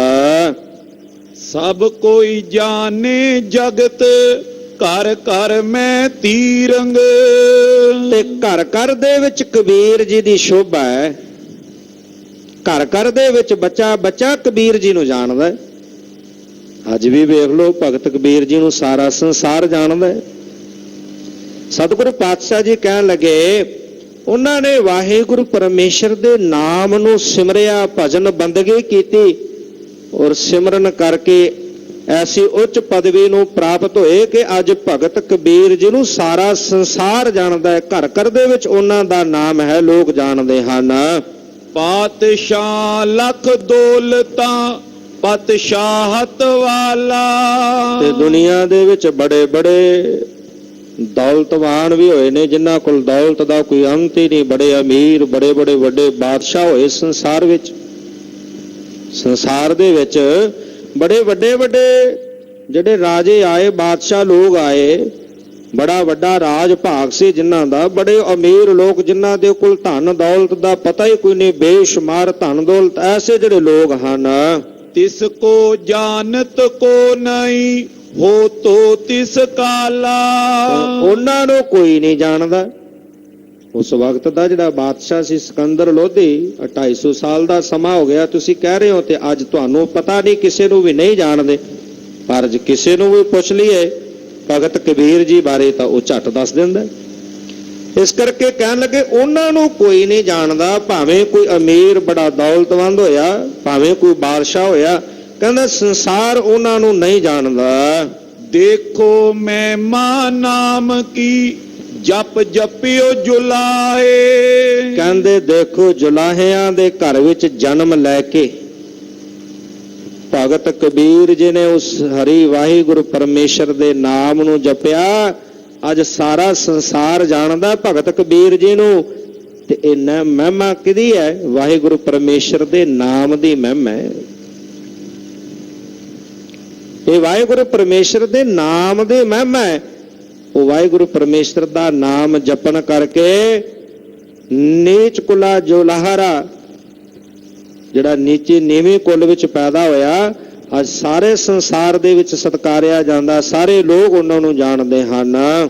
ਪੰਡਤ ਵੈਦ ਸੋ ਜੋਤ ਕੀ ਸ਼ਾਹ ਸੋ ਪਤਸ਼ਾਹੇ। ਭਾਵੇਂ ਕੋਈ ਬਹੁਤ ਵੱਡਾ ਵਿਦਵਾਨ ਪੰਡਤ, ਬੜੇ ਕੋਈ ਵੈਦ, ਕੋਈ ਜੋਤ ਕੀ, ਕੋਈ ਪਾਤਸ਼ਾਹ, ਇਹਨਾਂ ਦੇ ਵਿੱਚੋਂ ਜਿੰਨੇ ਵੀ ਇਹ ਲੋਕ ਹਨ, ਪਏ ਹਜ਼ਾਰੋਂ ਜਾਨੀਏ ਪਰ ਜਾਏ ਨਾ ਜਾਣੇ। ਇਹ ਹਜ਼ਾਰੇ ਸੰਸਾਰ ਤੇ ਹੋਏ ਨੇ। ਆਪਣੇ ਆਪ ਨੂੰ ਪੰਡਤ ਸਦਾਉਣ ਵਾਲੇ, ਬੜੇ ਬੜੇ ਗਿਆਨਵਾਨ, ਵੇਦਾਂ ਦੇ ਗਿਆਤਾ, ਤੇ ਬੜੇ ਬੜੇ ਸਿਆਣੇ ਵੈਦ ਹਕੀਮ ਸਮੇਂ ਦੇ, ਤੇ ਬੜੇ ਬੜੇ ਜੋਤਸ਼ੀ, ਤੇ ਬੜੇ ਬੜੇ ਵੱਡੇ ਪਾਤਸ਼ਾਹ ਬਾਦਸ਼ਾਹ ਲੋਕ ਜਿਹੜੇ ਨੇ ਸੰਸਾਰ ਵਿੱਚ ਹੋਏ ਨੇ। ਪਰ ਅੱਜ ਉਹਨਾਂ ਨੂੰ ਕੋਈ ਨਹੀਂ ਜਾਣਦਾ। ਨਾਮ ਪ੍ਰਤਾਪ ਕਬੀਰ ਕੋ ਜਾਣੇ ਸਭ ਗਿਆਨੇ। ਤੇ ਇਹ ਨਾਮ ਦਾ ਪ੍ਰਤਾਪ ਹੈ। ਨਾਮ ਦੇ ਪ੍ਰਤਾਪ ਕਰਕੇ ਸਾਰਾ ਸੰਸਾਰ ਅੱਜ ਕਬੀਰ ਜੀ ਨੂੰ ਜਾਣਦਾ ਹੈ। ਤਪੀ ਜਪੀ ਧਿਆਨੀ ਗੁਣੀ ਗ੍ਰਸਤੀ ਨਿਰਬਾਨੀ। ਜਪੀ ਜਪ ਕਰਨ ਵਾਲੇ, ਤਪ ਸਾਧਨਾ ਵਾਲੇ, ਧਿਆਨੀ ਧਿਆਨ ਲਾਉਣ ਵਾਲੇ, ਗੁਣੀ ਗਿਆਨਵਾਨ, ਗ੍ਰਸਤੀ ਅਤੇ ਜਿਹੜੇ ਅਤੀਤ ਹਨ। ਸੁਤ ਜੁਤ ਲਖੇ ਕਬੀਰ ਕੋ ਅਰ ਲੋਈ ਜਾਨੀ। ਉਹਨਾਂ ਦੇ ਬਾਬਤ ਭਾਵੇਂ ਕੋਈ ਨਾ ਜਾਣਦਾ ਹੋਵੇ, ਭਗਤ ਕਬੀਰ ਜੀ, ਕੱਲੇ ਭਗਤ ਕਬੀਰ ਜੀ ਨੂੰ ਸੰਸਾਰ ਨਹੀਂ ਜਾਣਦਾ। ਭਗਤ ਕਬੀਰ ਜੀ ਦੇ ਨਾਲ ਉਹਨਾਂ ਦੀ ਧਰਮ ਪਤਨੀ ਮਾਤਾ ਲੋਈ ਨੂੰ ਵੀ ਸਾਰਾ ਸੰਸਾਰ ਜਾਣਦਾ, ਤੇ ਉਹਨਾਂ ਦੇ ਪੁੱਤਰ ਜਿਹੜਾ ਉਹਨੂੰ ਵੀ ਸਾਰਾ ਸੰਸਾਰ ਜਾਣਦਾ ਹੈ। ਤਨ ਨਾਮ ਜਾਂ ਤੇ ਲਖੋ ਏਤੀ ਵਡਿਆਈ। ਇਸ ਕਰਕੇ ਵਾਹਿਗੁਰੂ ਪਰਮੇਸ਼ਰ ਦੇ ਨਾਮ ਨੂੰ ਧੰਨ ਕਰਕੇ ਜਾਣਨਾ ਕਰੋ, ਕਿ ਉਹ ਵਾਹਿਗੁਰੂ ਪਰਮੇਸ਼ਰ ਦਾ ਨਾਮ ਧੰਨ ਹੈ, ਜਿਸ ਨਾਮ ਦੀ ਮਹਿਮਾ ਕਰਕੇ ਕਬੀਰ ਜੀ ਨੂੰ ਸਾਰਾ ਸੰਸਾਰ ਜਾਣਦਾ, ਸਤਿਕਾਰ ਦਿੰਦਾ ਹੈ। ਹਲਤ ਵਿਖੇ ਪ੍ਰਾਪਤ ਪਈ ਹੋਏ ਪਲਤ ਸਹਾਈ। ਤੇ ਨਾਮ ਜਪ ਕੇ ਜਿਹੜੀ ਵਡਿਆਈ ਪ੍ਰਾਪਤ ਹੋਈ, ਉਸ ਸੰਸਾਰ ਦੇ ਵਿੱਚ ਵੀ ਮਾਨ ਪ੍ਰਾਪਤ ਕੀਤਾ, ਤੇ ਜਦੋਂ ਸੰਸਾਰ ਨੂੰ ਤਿਆਗ ਕਰਕੇ ਲੋਕ ਨੂੰ ਛੱਡ ਕੇ ਪਰਲੋਕ ਵਿੱਚ ਗਏ, ਉੱਥੇ ਵੀ ਰੇ ਰੇ ਦਰਗਹਿ ਕਹਿ ਨਾ ਕੋ ਆਓ ਬੈਠ ਆਦਰ ਸ਼ੁਭ ਦੇਓ, ਉੱਥੇ ਵੀ ਮਾਨ ਸਤਿਕਾਰ ਵਡਿਆਈ ਜਿਹੜੀ ਹੈ ਉਹ ਪ੍ਰਾਪਤ ਹੋਈ। ਜੇ ਸਿਮਰੇ ਸਤਨਾਮ ਕੋ ਤਿਨ ਸਾਹਮਣੇ ਕੋਈ। ਇਸ ਕਰਕੇ ਹੈ ਗੁਰਸਿੱਖੋ, ਜਿਹੜੇ ਉਸ ਵਾਹਿਗੁਰੂ ਪਰਮੇਸ਼ਰ ਦੇ ਨਾਮ ਨੂੰ, ਸਤਨਾਮ ਨੂੰ ਜਪਦੇ ਹਨ, ਉਹਨਾਂ ਦੇ ਸਮ ਭਾਵ ਬਰਾਬਰ, ਉਹਨਾਂ ਦੇ ਤੁੱਲ ਕੋਈ ਨਹੀਂ। ਭਾਵੇਂ ਕੋਈ ਦੁਨੀਆ ਦਾ ਬਾਦਸ਼ਾਹ, ਭਾਵੇਂ ਕੋਈ ਗਿਆਨਵਾਨ ਹੈ, ਭਾਵੇਂ ਕੋਈ ਵੈਦ ਹੈ, ਜਪੀ ਹੈ, ਤਪੀ ਹੈ, ਗ੍ਰਸਤੀ ਹੈ, ਅਤੀਤ ਹੈ, ਉਹ ਵੀ ਵਾਹਿਗੁਰੂ ਪਰਮੇਸ਼ਰ ਦੇ ਨਾਮ ਜਪਣ ਵਾਲਿਆਂ ਦੀ ਬਰਾਬਰੀ ਨਹੀਂ ਕਰ ਸਕਦਾ। ਭਇਓ ਭੂਤ ਮੈਂ ਕੋ ਨਹੀਂ ਭਵਿੱਖ ਨਾ ਹੋਈ। ਭੂਤ ਕਾਲ ਦੇ ਵਿੱਚ ਕੋਈ ਨਹੀਂ ਉਹਨਾਂ ਦੇ ਬਰਾਬਰ ਹੋਇਆ, ਤੇ ਭਵਿੱਖਤ ਵਿੱਚ ਵੀ ਉਹਨਾਂ ਦੀ ਬਰਾਬਰੀ ਕੋਈ ਨਹੀਂ ਕਰ ਸਕਦਾ। ਜੇ ਨਰ ਐਸੇ ਨਾਮ ਕੋ ਨੈ ਸਿਮਰੇ ਅੰਦੇ।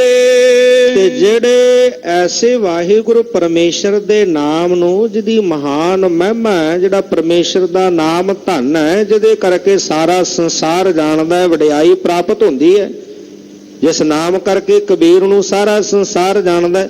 ਕਹਿੰਦੇ ਜੇਕਰ ਐਸੇ ਨਾਮ ਨੂੰ ਮਨੁੱਖਾ ਸਰੀਰ ਪਾ ਕੇ ਨਹੀਂ ਸਿਮਰਦੇ ਤਾਂ ਮਾਨੋ ਉਹ ਅੰਨੇ ਦੀ ਨਿਆਈ ਨੇ। ਉਹ ਉਸ ਅੰਨੇ ਮਨੁੱਖ ਦੀ ਨਿਆਈ ਨੇ। ਜੇ ਮਨੁੱਖਾ ਸਰੀਰ ਜਿਹੜਾ ਵਾਹਿਗੁਰੂ ਪਰਮੇਸ਼ਰ ਦਾ ਨਾਮ ਜਪਣ ਵਾਸਤੇ ਮਿਲਿਆ ਹੈ, ਬੰਦਗੀ ਕਰਨ ਵਾਸਤੇ ਪ੍ਰਾਪਤ ਹੋਇਆ ਹੈ, ਜੇਕਰ ਇਹ ਮਨੁੱਖਾ ਸਰੀਰ ਨੂੰ ਪਾ ਕਰਕੇ ਨਾਮ ਨਹੀਂ ਸਿਮਰਦੇ ਤਾਂ ਉਹ ਅੰਨੇ ਮਨੁੱਖ ਦੀ ਨਿਆਈ ਹਨ। ਤਿੰਨ ਕੋ ਟੋਟਾ ਵੱਡ ਆਏ ਲਪਟੇ ਜਗ ਧੰਦੇ। ਉਹ ਸੰਸਾਰ ਦੇ ਧੰਦਿਆਂ ਵਿੱਚ ਲਪਟੇ ਹੋਏ ਨੇ, ਧੰਦਿਆਂ ਵਿੱਚ ਖਚਤ ਨੇ, ਤੇ ਧੰਦਿਆਂ ਵਿੱਚ ਖਚਤ ਹੋਇਆਂ ਨੂੰ ਵਾਹਿਗੁਰੂ ਪਰਮੇਸ਼ਰ ਦਾ ਨਾਮ ਵਿਸਰਿਆ ਹੋਇਆ। ਸਾਹਿਬ ਜੀ ਕਹਿੰਦੇ ਆਇਓ ਸੁਨਨ ਪੜਨ ਕੋ ਬਾਣੀ, ਨਾਮ ਵਿਸਾਰ ਲੱਗੇ ਅਨ ਲਾਲਚ ਬਿਰਥਾ ਜਨਮ ਪ੍ਰਾਣੀ। ਨਾਮ ਵਿਸਰ ਗਿਆ ਤੇ ਦੁਨਿਆਵੀ ਪਦਾਰਥਾਂ ਦਾ ਲੋਭ ਲਾਲਚ ਮਨ ਵਿੱਚ ਉਹ ਬਣ ਗਿਆ, ਤੇ ਲੋਭ ਲਾਲਚ ਵਿੱਚ ਪਾਏ ਹੋਏ ਜਿਹੜਾ ਜਨਮ ਸੀ ਉਹ ਵਿਅਰਥ ਗਵਾ ਲਿਆ। ਕਹਿੰਦੇ ਜਿਨ੍ਹਾਂ ਨੇ ਵਾਹਿਗੁਰੂ ਪਰਮੇਸ਼ਰ ਦੇ ਨਾਮ ਨੂੰ ਨਹੀਂ ਸਿਮਰਿਆ, ਉਹਨਾਂ ਨੂੰ ਸੰਸਾਰ ਦੇ ਵਿੱਚ ਮਨੁੱਖਾ ਜਨਮ ਪਾ ਕੇ ਵੱਡਾ ਤੋਟਾ ਜਿਹੜਾ ਉਹ ਪ੍ਰਾਪਤ ਹੁੰਦਾ ਹੈ। ਸਿਮਰਿਓ ਜਬ ਸਤ ਨਾਮ ਕੋ ਪਾ ਭਗਤ ਕਬੀਰੰਗ। ਤੇ ਕਬੀਰ ਜੇ ਭਗਤ, ਭੱਬੇ ਤੋਂ ਭਾਵ ਹੈ ਭਾਉ, ਗੱਗੇ ਤੋਂ ਭਾਵ ਹੈ ਗਿਆਨ, ਤੱਤੇ ਤੋਂ ਭਾਵ ਹੈ ਤਿਆਗ, ਨਿਰਮਲ ਭਾਉ ਵਾਹਿਗੁਰੂ ਪਰਮੇਸ਼ਰ ਦਾ ਹਿਰਦੇ ਵਿੱਚ ਰੱਖਣਾ। ਤੇ ਨਾਮ ਸਿਮਰਦਿਆਂ ਫਿਰ ਗਿਆਨ ਦੀ ਪ੍ਰਾਪਤੀ ਹੁੰਦੀ ਹੈ। ਗਿਆਨ ਦਾ ਪ੍ਰਕਾਸ਼ ਹਿਰਦੇ ਵਿੱਚ ਹੁੰਦਾ ਹੈ, ਤੇ ਜਦੋਂ ਗਿਆਨ ਦਾ ਪ੍ਰਕਾਸ਼ ਹੁੰਦਾ ਫਿਰ ਸੰਸਾਰ ਦੇ ਧੰਦੇ ਜਿਹੜੇ ਨੇ ਇਹ ਝੂਠੇ ਨਜ਼ਰ ਆਉਂਦੇ ਨੇ। ਤਿਆਗ ਦੀ ਬਿਰਤੀ ਬਣਦੀ ਅੰਦਰ, ਪਦਾਰਥਾਂ ਦਾ ਤਿਆਗ। ਕਹਿੰਦੇ ਉਹਨਾਂ ਨੇ ਵਾਹਿਗੁਰੂ ਪਰਮੇਸ਼ਰ ਦੇ ਨਾਮ ਨੂੰ ਸਿਮਰਿਆ। ਭਗਤ ਕਬੀਰ ਜੀ ਭਗਤ ਭਗਤ ਸੰਸਾਰ ਦੇ ਵਿੱਚ ਜਿਹੜਾ ਉਹ ਵੱਜੇ, ਭਗਤ ਕਰਕੇ ਪ੍ਰਸਿੱਧ ਹੋਏ। शाह सिकंदर तब हो तो जै तेज गई रंग। ਉਸ ਵਕਤ ਦਾ ਬਾਦਸ਼ਾਹ ਸੀ ਸਿਕੰਦਰ ਲੋਧੀ, ਜਿਹੜਾ ਬਹੁਤ ਵੱਡਾ ਤੇਜ ਪ੍ਰਤਾਪ ਸੀ। ਬਲ ਦੇ ਨਾਲ ਉਹਨੇ ਬਹੁਤ ਵੱਡਾ ਰਾਜ ਭਾਗ ਜਿਹੜਾ ਉਹ ਪ੍ਰਾਪਤ ਕੀਤਾ। गरजत जीतियो जगत को सगरो हिंदुआना। ਗੱਜ ਵੱਜ ਕੇ ਉਹਨੇ ਹਿੰਦੁਸਤਾਨ ਦਾ ਰਾਜ ਜਿਹੜਾ ਉਹ ਪ੍ਰਾਪਤ ਕੀਤਾ। ਬੜੀ ਤਾਕਤ ਦੇ ਨਾਲ, ਬੜਾ ਤੇਜ ਪ੍ਰਤਾਪ ਸੀ ਉਹਦਾ। ਗੱਜ ਵੱਜ ਕੇ ਉਹਨੇ ਹਿੰਦੁਸਤਾਨ ਤੇ ਫਤਿਹ ਪਾ ਕੇ ਰਾਜ ਜਿਹੜਾ ਉਹ ਪ੍ਰਾਪਤ ਕੀਤਾ। अजमत ताहे कबीर की देखी कथाना। ਉਹ ਜਿਹੜਾ ਸਿਕੰਦਰ ਬੜਾ ਤਾਕਤਵਰ ਬਾਦਸ਼ਾਹ ਹੋਇਆ ਹੈ, ਉਹਨੇ ਵੀ ਇੱਕ ਵਾਰੀ ਕਬੀਰ ਸਾਹਿਬ ਦੀ ਜਿਹੜੀ ਅਜ਼ਮਤ ਹੈ ਉਹ ਵੇਖੀ ਹੈ। कीन बंदगी निकट होए कर कदम सलामो। ਤੇ ਜਦੋਂ ਉਹਨੇ ਅਜ਼ਮਤ ਵੇਖੀ ਭਗਤ ਕਬੀਰ ਜੀ ਦੀ, ਤੇ ਵੇਖ ਕਰਕੇ ਦੁਨੀਆ ਦਾ ਤਾਕਤਵਰ ਬਾਦਸ਼ਾਹ, ਉਹਨੂੰ ਵੀ ਭਗਤ ਕਬੀਰ ਜੀ ਨੂੰ ਸਲਾਮ ਕਰਨੇ ਪਈ ਝੁਕ ਕੇ। ਜਦੋਂ ਭਗਤ ਕਬੀਰ ਜੀ ਬਨਾਰਸ ਦੀ ਧਰਤੀ ਤੇ ਵਾਹਿਗੁਰੂ ਪਰਮੇਸ਼ਰ ਦੀ ਬੰਦਗੀ ਕਰਦੇ, ਆਪਣੀ ਕਿਰਤ ਕਰਦੇ, ਉਹਨਾਂ ਜਿਹੜੇ ਦੋਖੀ ਲੋਕ ਸਨ, ਕਿਉਂਕਿ ਭਗਤ ਕਬੀਰ ਜੀ ਦਾ ਬਹੁਤ ਸਤਿਕਾਰ ਸੀ, ਸਾਰੇ ਆ ਕੇ ਝੁਕਦੇ ਸਨ ਭਗਤ ਕਬੀਰ ਜੀ ਦੇ ਕੋਲ ਬੈਠਦੇ। ਤੇ ਦੋਖੀਆਂ ਨੇ ਸੋਚਿਆ ਕਿ ਕਿਵੇਂ ਭਗਤ ਕਬੀਰ ਜੀ ਦਾ ਜਿਹੜਾ ਮਾਨ ਸਤਿਕਾਰ ਹੈ ਸਾਨੂੰ ਲੋਕ ਪੁੱਛਦੇ ਨਹੀਂ, ਇਹਦਾ ਕੀ ਹੱਲ ਕੀਤਾ ਜਾਵੇ। ਇੱਕ ਵਾਰੀ ਸਿਕੰਦਰ ਲੋਧੀ ਜਿਹੜਾ ਬਾਦਸ਼ਾਹ ਇਹ ਬਨਾਰਸ ਪਹੁੰਚਿਆ, ਤੇ ਭਗਤ ਕਬੀਰ ਜੀ ਕਹਿੰਦੇ ਸਨ ਕਿ ਅਸੀਂ ਵਾਹਿਗੁਰੂ ਪਰਮੇਸ਼ਰ ਦਾ ਨਾਮ ਜਪ ਕੇ ਅਬਨਾਸੀ ਰਾਜ ਪ੍ਰਾਪਤ ਕੀਤਾ ਹੈ। ਕਿ ਦੁਨਿਆਵੀ ਰਾਜ ਤਾਂ ਖਤਮ ਹੋਣਾ ਹੈ, ਸਮੇਂ ਨਾਲ ਸਥਿਰ ਰਹਿਣ ਵਾਲਾ ਨਹੀਂ। ਅਸੀਂ ਤਾਂ ਉਹ ਰਾਜ ਪ੍ਰਾਪਤ ਕੀਤਾ ਵਾਹਿਗੁਰੂ ਪਰਮੇਸ਼ਰ ਦੇ ਨਾਮ ਨੂੰ ਸਿਮਰ ਕੇ, ਜਿਹੜਾ ਅਬਨਾਸੀ ਹੈ, ਕਦੀ ਖਤਮ ਨਹੀਂ ਹੁੰਦਾ। ਹੁਣ ਇਹਨਾਂ ਨੂੰ ਮੌਕਾ ਮਿਲ ਗਿਆ। ਇਹ ਵਿਰੋਧੀਆਂ ਨੇ ਜਾ ਕੇ ਸਿਕੰਦਰ ਬਾਦਸ਼ਾਹ ਨੂੰ ਕਿਹਾ ਕਿ ਬਾਦਸ਼ਾਹ, ਬਨਾਰਸ ਦੇ ਵਿੱਚ ਭਗਤ ਕਬੀਰ ਹੈ, ਉਹ ਤੁਹਾਡਾ ਰਾਜ ਖੋਹਣਾ ਚਾਹੁੰਦਾ ਹੈ। ਚੁਗਲੀ ਕੀਤੀ ਜਾ ਕੇ। ਉਹਦੇ ਬਹੁਤ ਚੇਲੇ ਨੇ, ਬਹੁਤ ਲੋਕ ਉਹਦੇ ਕੋਲ ਜਾਂਦੇ ਨੇ। ਐਸਾ ਨਾ ਹੋਵੇ ਕਿਤੇ ਤੁਹਾਡਾ ਰਾਜ ਖੋਲੇ, ਤੁਹਾਡੇ ਰਾਜ ਖੋਹਣ ਦੀ ਗੱਲ ਕਰਦਾ। ਹੁਣ ਸਿਕੰਦਰ ਨੂੰ ਇਸ ਗੱਲ ਦਾ ਗੁੱਸਾ ਆਇਆ, ਕਿਉਂਕਿ ਬਾਦਸ਼ਾਹ ਜਦੋਂ ਹੁਣ ਵੇਖਦਾ ਕਿ ਮੇਰਾ ਰਾਜ ਖੁੱਸਦਾ ਤੇ ਫਿਰ ਉਹ ਆਪਣੀ ਤਾਕਤ ਵਰਤਦਾ। ਭਗਤ ਕਬੀਰ ਜੀ ਨੂੰ ਪਕੜ ਕੇ ਲੈ ਆਂਦਾ, ਸਿਕੰਦਰ ਦੇ ਪੇਸ਼ ਕੀਤਾ ਗਿਆ। ਹੁਣ ਹੱਥ ਪੈਰ ਬੰਨ ਕੇ ਹਾਥੀ ਦੇ ਅੱਗੇ ਸੁੱਟਿਆ, ਤੇ ਜਦੋਂ ਹਾਥੀ ਅੱਗੇ ਸੁੱਟਿਆ ਤੇ ਹਾਥੀ ਨੇ ਵੀ ਭਗਤ ਕਬੀਰ ਜੀ ਨੂੰ ਨਮਸਕਾਰ ਕਰਕੇ ਹਾਥੀ ਜਿਹੜਾ ਸੀ ਉਹ ਵਾਪਸ ਮੁੜ ਗਿਆ। ਜਦੋਂ ਇੱਥੇ ਗੱਲ ਨਾ ਬਣੀ, ਫਿਰ ਭਗਤ ਕਬੀਰ ਜੀ ਨੂੰ ਜੰਜੀਰਾਂ ਦੇ ਵਿੱਚ ਬੰਨ ਕੇ ਗੰਗਾ ਦੇ ਡੂੰਘੇ ਪਾਣੀ ਦੇ ਵਿੱਚ ਸੁੱਟਿਆ ਗਿਆ ਕਿ ਜੇ ਹਾਥੀ ਤੋਂ ਖਤਮ ਨਹੀਂ ਹੋਏ ਤੇ ਗੰਗਾ ਦੇ ਡੂੰਘੇ ਪਾਣੀ ਵਿੱਚ ਸੁੱਟ ਕੇ ਖਤਮ ਕਰ ਦਿੰਦੇ ਆ। ਜੰਜੀਰ ਬਾਂਧ ਕਰ ਖਰੇ ਕਬੀਰ, ਜੰਜੀਰਾਂ ਦੇ ਨਾਲ ਬੰਨੇ ਹੋਏ ਨੇ ਤੇ ਗੰਗਾ ਦੇ ਵਿੱਚ ਸੁੱਟ ਦਿੱਤਾ। ਤੇ ਹੁਣ ਜਦੋਂ ਗੰਗਾ ਦੇ ਵਿੱਚ ਸੁੱਟਿਆ, ਕੈਸੀ ਨਾਮ ਦੀ ਤਾਕਤ ਹੈ। ਮਿਰਗਸ਼ਾਲਾ ਪਰ ਬੈਠੇ ਕਬੀਰ, ਕਬੀਰ ਸਾਹਿਬ ਪਾਣੀ ਦੇ ਉੱਪਰ ਇਉਂ ਤਰ ਰਹੇ ਨੇ ਮਾਨੋ ਜਿਵੇਂ ਕਿਤੇ ਸੁੱਕੀ ਧਰਤੀ ਦੇ ਉੱਤੇ ਤੁਰ ਰਹੇ ਹੋ। ਤੇ ਜਦੋਂ ਹੁਣ ਜਲ ਨੇ ਵੀ ਨਹੀਂ ਡੋਬਿਆ, ਜਲ ਨਹੀਂ ਡੁੱਬੈ ਤਸਕਰ ਨਹੀਂ ਲੇਵੈ, ਭਾਹੇ ਨਾ ਸਾਕੈ ਜਾਲੇ, ਐਸੀ ਨਾਮ ਦੀ ਤਾਕਤ ਹੈ। ਤੇ ਜਦੋਂ ਜਲ ਨੇ ਵੀ ਨਹੀਂ ਡੋਬਿਆ, ਜਲ ਨੇ ਵੀ ਉੱਪਰ ਲਿਆ ਕੇ ਭਗਤ ਕਬੀਰ ਜੀ ਨੂੰ ਆਪਣੇ ਉੱਪਰ ਬਿਠਾ ਲਿਆ। ਤਾਂ ਉਸ ਵਕਤ ਜਿਹੜਾ ਦੁਨੀਆ ਦਾ ਤਾਕਤਵਰ ਬਾਦਸ਼ਾਹ ਸੀ ਸਿਕੰਦਰ ਲੋਧੀ, ਉਹਨੂੰ ਵੀ ਭਗਤ ਕਬੀਰ ਜੀ ਦੇ ਅੱਗੇ ਝੁਕਣਾ ਪਿਆ। ਜਿਹੜੇ ਵਿਰੋਧੀ ਸਨ, ਚੁਗਲੀ ਕਰਨ ਵਾਲੇ, ਉਹਨਾਂ ਨੂੰ ਵੀ ਨਾਲ ਝੁਕਣਾ ਪਿਆ। ਐਸੀ ਨਾਮ ਦੀ ਤਾਕਤ ਹੈ। ਇਹ ਅਜ਼ਮਤ ਵੇਖ ਕਰਕੇ ਦੁਨੀਆ ਦਾ ਉਹ ਬਾਦਸ਼ਾਹ ਜਿਹੜਾ ਸਿਕੰਦਰ ਸੀ, ਉਹਨੇ ਜਿਹੜੀ ਆ ਸਲਾਮ ਕੀਤੀ, ਝੁਕਿਆ। कबीर नाम किया न करेंगे, ना कर सके शरीर, क्या जानो किछ हर किया, पयो कबीर कबीर। कहाँ जुलाहा रंग सो कित शाह तमामो। ਕਿੱਥੇ ਉਹ ਜੁਲਾਹਿਆਂ ਦੇ ਘਰ ਵਿੱਚ, ਗਰੀਬ ਪਰਿਵਾਰ ਦੇ ਵਿੱਚ ਪੈਦਾ ਹੋਏ ਭਗਤ ਕਬੀਰ ਜੀ, ਤੇ ਕਿੱਥੇ ਦੂਜੇ ਪਾਸੇ ਦੁਨੀਆ ਦਾ ਜਿਹੜਾ ਬਾਦਸ਼ਾਹ, ਵੱਡਾ ਸਿਕੰਦਰ ਬਾਦਸ਼ਾਹ, ਜਿਹੜਾ ਬਹੁਤ ਤਾਕਤਵਰ ਬਾਦਸ਼ਾਹ ਸੀ। या ते सुनिए सिख सब जो सिमरै नामो। ਅੱਜ ਉਹ ਦੁਨੀਆ ਦੇ ਤਾਕਤਵਰ ਬਾਦਸ਼ਾਹ ਨੂੰ ਕੋਈ ਨਹੀਂ ਜਾਣਦਾ, ਪਰ ਗਰੀਬ ਪਰਿਵਾਰ ਵਿੱਚ ਪੈਦਾ ਹੋਏ ਭਗਤ ਕਬੀਰ ਨੂੰ ਸਾਰਾ ਸੰਸਾਰ ਜਾਣਦਾ ਹੈ। ਕਿਉਂਕਿ ਵਾਹਿਗੁਰੂ ਪਰਮੇਸ਼ਰ ਦੀ ਬੰਦਗੀ ਕਰਕੇ ਅਬ ਤੋਂ ਜਾਏ ਚੜੇ ਸਿੰਘਾਸਨ, ਮਿਲੇ ਹੈ ਸਾਰੰਗ ਪਾਨੀ, RAM ਕਬੀਰਾ ਏਕ ਭਏ ਹੈ ਕੋਏ ਨਾ ਸਕੈ ਪਛਾਨੀ। ਇੱਕਮਿਕ ਹੋ ਗਏ, ਅਭੇਦ ਹੋ ਗਏ ਉਸ ਵਾਹਿਗੁਰੂ ਪਰਮੇਸ਼ਰ ਦੇ ਵਿੱਚ। ਉਹ ਗਰੀਬ ਪਰਿਵਾਰ ਵਿੱਚ ਪੈਦਾ ਹੋਏ, ਅੱਜ ਕਬੀਰ ਨੂੰ ਸਾਰਾ ਸੰਸਾਰ ਜਾਣਦਾ ਹੈ। ਇਸ ਕਰਕੇ ਐ ਗੁਰਸਿੱਖੋ ਸੁਣੋ, ਜਿਹੜਾ ਵੀ ਗੁਰੂ ਕਾ ਸਿੱਖ ਉਸ ਵਾਹਿਗੁਰੂ ਪਰਮੇਸ਼ਰ ਦੇ ਨਾਮ ਨੂੰ ਸਿਮਰਦਾ ਹੈ, सोई गुर का सिख बड़ सब ते अभिरामो।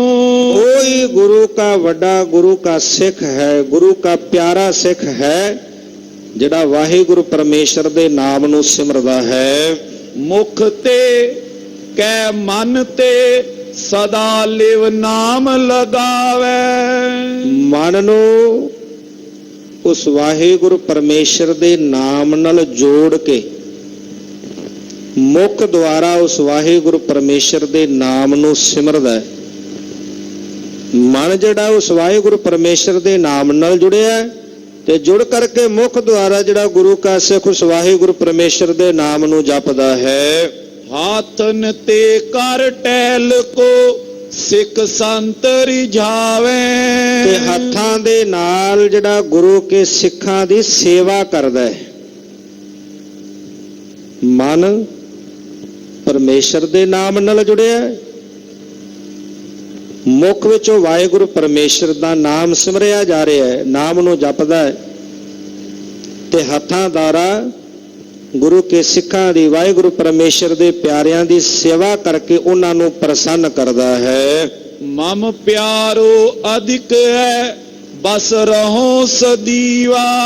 ਉਹ ਸਿੱਖ ਸਾਨੂੰ ਪਿਆਰਾ ਹੈ, ਜਿਹੜਾ ਸਿੱਖ ਵਾਹਿਗੁਰੂ ਪਰਮੇਸ਼ਰ ਦੇ ਨਾਮ ਨੂੰ ਸਿਮਰਦੇ ਆ, ਇਹਨਾਂ ਹੱਥਾਂ ਨਾਲ ਆਏ ਹੋਏ ਗੁਰਸਿੱਖਾਂ ਦੀ ਜਾਂ ਗੁਰੂ ਘਰ ਦੇ ਵਿੱਚ ਆ ਕੇ ਸੇਵਾ ਕਰਦਾ ਹੈ, ਸਤ ਮਹਾਂਪੁਰਸ਼ਾਂ ਦੀ ਸੇਵਾ ਕਰਕੇ ਉਹਨਾਂ ਦੀ ਖੁਸ਼ੀ ਲੈਂਦਾ, ਪ੍ਰਸੰਨ ਕਰਦਾ, ਉਹ ਸਾਡਾ ਪਿਆਰਾ ਸਿੱਖ ਹੈ, ਤੇ ਅਸੀਂ ਸਦਾ ਉਹਦੇ ਵਸ ਵਿੱਚ। ਆਖੋ ਸਤਨਾਮ ਸ੍ਰੀ ਵਾਹਿਗੁਰੂ। ਪਾਤਸ਼ਾਹ ਕਹਿਣ ਲੱਗੇ, ਅਸੀਂ ਸਦਾ ਹੀ ਉਹ ਸਿੱਖ ਦੇ ਵਸ ਵਿੱਚ ਹਾਂ। करणी ऊंची नित करे राखे मन नीवा। ਸਿੱਖ ਨੇ ਕੀ ਕਰਨਾ ਹੈ? ਕਰਨੀ ਸਿੱਖ ਦੀ ਉੱਚੀ ਹੋਣੀ ਚਾਹੀਦੀ ਹੈ। ਆਪਾਂ ਹਰ ਰੋਜ਼ ਅਰਦਾਸ ਕਰਦੇ ਹਾਂ ਨਾ, ਸਿੱਖਾਂ ਦਾ ਮਨ ਨੀਵਾ ਮਤ ਉੱਚੀ। ਪਾਤਸ਼ਾਹ ਕਹਿੰਦੇ ਸਿੱਖ ਨੇ ਮਨ ਨੂੰ ਨੀਵਾ ਰੱਖਣਾ ਹੈ, ਮਨ ਨੀਵਾ ਕਰਕੇ ਰੱਖਣਾ ਹੈ, ਤੇ ਕਰਨੀ ਉੱਚੀ ਰੱਖਣੀ ਹੈ। तन हंता को त्याग कर ब्रह्म हंता गाडे। ਤਨ ਹੰਤਾ ਸਰੀਰ ਦਾ ਹੰਕਾਰ ਤਿਆਗ ਕਰਨਾ। ਮਨੁੱਖ ਕਹਿੰਦਾ ਜੋ ਕੁਝ ਆ ਮੈਂ ਆ, ਤੇ ਜਦੋਂ ਤੱਕ ਮੈਂ ਆ ਉਦੋਂ ਤੱਕ ਤੂੰ ਨਹੀਂ। कबीर साहब भी कहने लगे, कबीर तू तू करता तू हुआ, मुझ में रहा न हूं, जब आपा पर का मिट गया जत देखूं तत तू। भगत रविदास जी कहने लगे, जब हम होते तब तू नाही, अब तू ही मैं नाही। जदे तक तन हंगता है, जदे तक मैं ਉਦੋਂ ਤੱਕ ਵਾਹਿਗੁਰੂ ਪਰਮੇਸ਼ਰ ਦੇ ਹਿਰਦੇ ਵਿੱਚ ਨਹੀਂ ਵਸ ਸਕਦਾ। ਇਸ ਕਰਕੇ ਤਨ ਹੰਤਾ ਦਾ ਤਿਆਗ ਕਰੇ, ਸਰੀਰ ਦਾ ਹੰਕਾਰ ਤਿਆਗ ਕੇ ਬ੍ਰਹਮ ਹੰਤਾ ਗਾਢੇ, ਤੇ ਇਹੀ ਵੀ ਜਾਣਨਾ ਕਰੇ ਕਿ ਮੈਂ ਬ੍ਰਹਮ ਸਵਰੂਪ ਹਾਂ। ਕਹੋ ਕਬੀਰ ਇਹ ਰਾਮ ਕੀ ਅੰਸ਼, ਜਸ ਕਾਗਦ ਪਰ ਮਿਟਾ ਨਾ ਮੰਸ।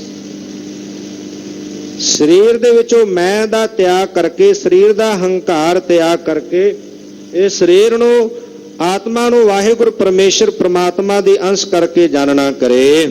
एक रूप को जान कर नाना को काढे।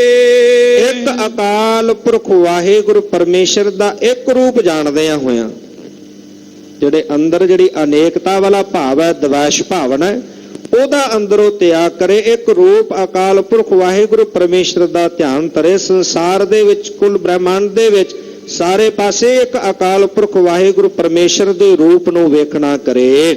जाने साचा एक को लख झूठे अनेके। ਸੱਚਾ ਕਿਹਨੂੰ ਜਾਣਨਾ ਹੈ? ਕੇਵਲ ਇੱਕ ਅਕਾਲ ਪੁਰਖ ਵਾਹਿਗੁਰੂ ਪਰਮੇਸ਼ਰ ਨੂੰ, ਜੋ ਆਦ ਸੱਚ, ਜੁਗਾਦ ਸੱਚ, ਹੈ ਭੀ ਸੱਚ, ਨਾਨਕ ਹੋਸੀ ਭੀ ਸੱਚ। ਉਹਨੂੰ ਸੱਚ ਕਰਕੇ ਜਾਣਨਾ ਹੈ। ਬਾਕੀ ਅਨੇਕਤਾ ਜਿਹੜਾ ਪਸਾਰਾ ਸਾਰਾ ਨਜ਼ਰ ਆ ਰਿਹਾ ਹੈ, ਇਹਨੂੰ ਸਾਰਾ ਝੂਠ ਕਰਕੇ ਜਾਣਨਾ ਹੈ। उपजनहार सो बिनस है इम तारे बबेके। ਤੇ ਮਨ ਵਿੱਚ ਇਹ ਗਿਆਨ ਜਿਹੜਾ ਹੈ ਉਹ ਧਾਰਨ ਕਰਕੇ ਰੱਖੇ ਕਿ ਜੋ ਉਪਜਿਓ ਸੋ ਬਿਨਸ ਹੈ, ਪਰੋ ਆਜ ਕੈ ਕਾਲ, ਨਾਨਕ ਹਰ ਗੁਣ ਗਾਏ ਲੈ ਛਾੜ ਸਗਲ ਜੰਜਾਲ। ਜੋ ਆਇਆ ਸੋ ਚਲ ਸੀ, ਸਭ ਕੋਈ ਆਈ ਵਾਰੀ ਹੈ। ਇਹ ਮਨ ਵਿੱਚ ਖਿਆਲ ਰੱਖੇ ਕਿ ਜਿਹੜਾ ਪੈਦਾ ਹੋਇਆ ਉਹਨੇ ਇੱਕ ਦਿਨ ਬਿਨਸਣਾ ਵੀ ਹੈ, ਇੱਕ ਦਿਨ ਉਹਨੇ ਬਿਨਸਣਾ ਵੀ ਹੈ ਜਿਹੜਾ ਪੈਦਾ ਹੋਇਆ ਹੈ। दोहरा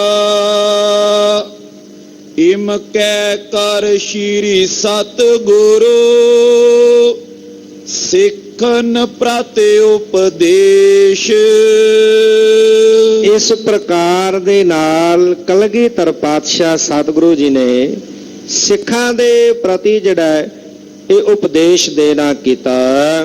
बैठे केतक चिर उठे ਮੰਦਰ ਗਏ ਵਿਸ਼ੇਸ਼। ਸਜੇ ਹੋਏ ਦੀਵਾਨ ਵਿੱਚ ਕੁਝ ਸਮਾਂ ਸਤਿਗੁਰੂ ਪਾਤਸ਼ਾਹ ਜੀ ਆਪਣੇ ਤਖਤਾਂ ਤੇ ਸੁਭਾਏਮਨ ਰਹੇ। ਸਿੱਖ ਸੰਗਤਾਂ ਨੂੰ ਉਪਦੇਸ਼ ਦਿੱਤਾ, ਪਾਵਨ ਉਪਦੇਸ਼ ਬਖਸ਼ਿਆ ਜੀਵਾਂ ਦੇ ਭਲੇ ਹਿੱਤ, ਅਤੇ ਪਾਵਨ ਉਪਦੇਸ਼ ਦੇ ਕਰਕੇ ਕੁਝ ਸਮੇਂ ਬਾਅਦ ਸਤਿਗੁਰੂ ਪਾਤਸ਼ਾਹ ਜੀ ਸੋਹਣੇ ਮਹਿਲਾਂ ਵੱਲ ਚੱਲਣ ਵਾਸਤੇ ਆਪਣੇ ਆਸਣ ਤੋਂ ਉੱਠੇ ਔਰ ਸੋਹਣੇ ਮੰਦਰਾਂ ਵੱਲ ਨੂੰ ਚਾਲੇ ਪਾ ਦਿੱਤੇ ਹਨ। ਇਸ ਪ੍ਰਕਾਰ ਦੇ ਨਾਲ ਸਤਿਗੁਰੂ ਪਾਤਸ਼ਾਹ ਜੀ ਪਾਵਨ ਉਪਦੇਸ਼ ਦੇ ਕਰਕੇ ਸਿੱਖ ਸੰਗਤਾਂ ਦਾ ਜਿਹੜਾ ਹੈ ਉਹ ਉਧਾਰ ਕਰ ਰਹੇ ਨੇ। ਸਿੱਖ ਸੰਗਤਾਂ ਨੂੰ ਪਾਵਨ ਉਪਦੇਸ਼ ਦੇ ਕਰਕੇ ਇੱਕ ਅਕਾਲ ਪੁਰਖ ਵਾਹਿਗੁਰੂ ਪਰਮੇਸ਼ਰ ਦੇ ਨਾਲ ਜੋੜ ਰਹੇ ਨੇ, ਨਾਮ ਦੀ ਮਹਿਮਾ ਦੇ ਬਾਬਤ ਦੱਸ ਰਹੇ ਨੇ। ਸੋ ਇੱਥੇ ਹੀ ਸਮੇਂ ਦੇ ਲਿਹਾਜ਼ ਨਾਲ ਪ੍ਰਕਰਨ ਨੂੰ ਸੰਕੋਚਦੇ ਹਾਂ। ਸਤਿਗੁਰੂ ਪਾਤਸ਼ਾਹ ਜੀ ਦੇ ਮਹਾਨ ਮਹਿਮਾ ਪਾਵਨ ਇਤਿਹਾਸ ਨੂੰ ਵਾਚਦਿਆਂ ਗੁਰਮਤਿ ਵਿਚਾਰਾਂ ਦੀ ਸਾਂਝ ਪਾਉਂਦਿਆਂ ਹੋਈਆਂ ਬੇਅੰਤ ਭੁੱਲਾਂ ਦੀ ਖਿਮਾ ਕਰਨੀ। ਗੁਰੂ ਪਾਤਸ਼ਾਹ ਗੁਰੂ ਕੀ ਸੰਗਤ ਬਖਸ਼ਣ ਯੋਗ ਹੈ, ਭੁੱਲਾਂ ਨਾ ਚਿਤਾਰਨੀਆਂ। ਅਸੀਸ ਬਖਸ਼ਣੀ ਸਤਿਗੁਰੂ ਪਾਤਸ਼ਾਹ ਜੀ ਅੱਗੇ ਲਈ ਸੁਮਤ ਪ੍ਰਦਾਨ ਕਰਨ। ਵਾਹਿਗੁਰੂ ਗੁਰ ਮੰਤਰ ਹੈ, ਵਾਹਿਗੁਰੂ ਗੁਰ ਮੰਤਰ ਹੈ।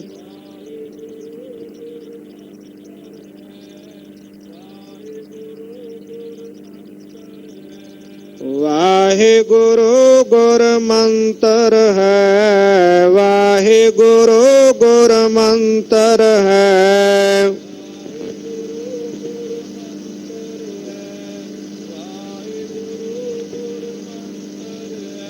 ਜਪ ਹਉ ਮੈਂ ਖੋਈ, ਜਪ ਹਉ ਮੈਂ ਖੋਈ।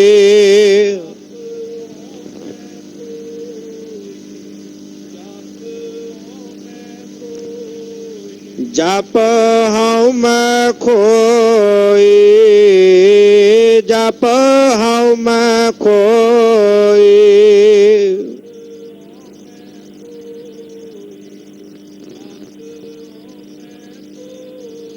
ਵਾਹਿਗੁਰੂ ਵਾਹਿਗੁਰੂ ਵਾਹਿਗੁਰੂ ਵਾਹਿਗੁਰੂ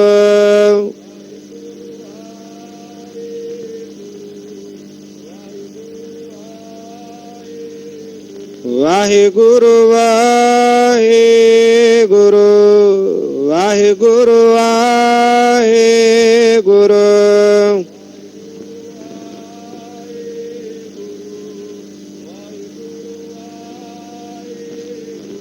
ਵਾਹਿਗੁਰੂ ਵਾਹਿਗੁਰੂ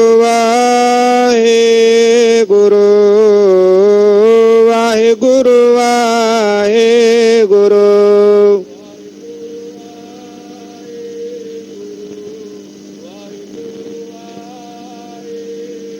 ਵਾਹਿਗੁਰੂ ਵਾਹਿਗੁਰੂ ਵਾਹਿਗੁਰੂ ਵਾਹਿਗੁਰੂ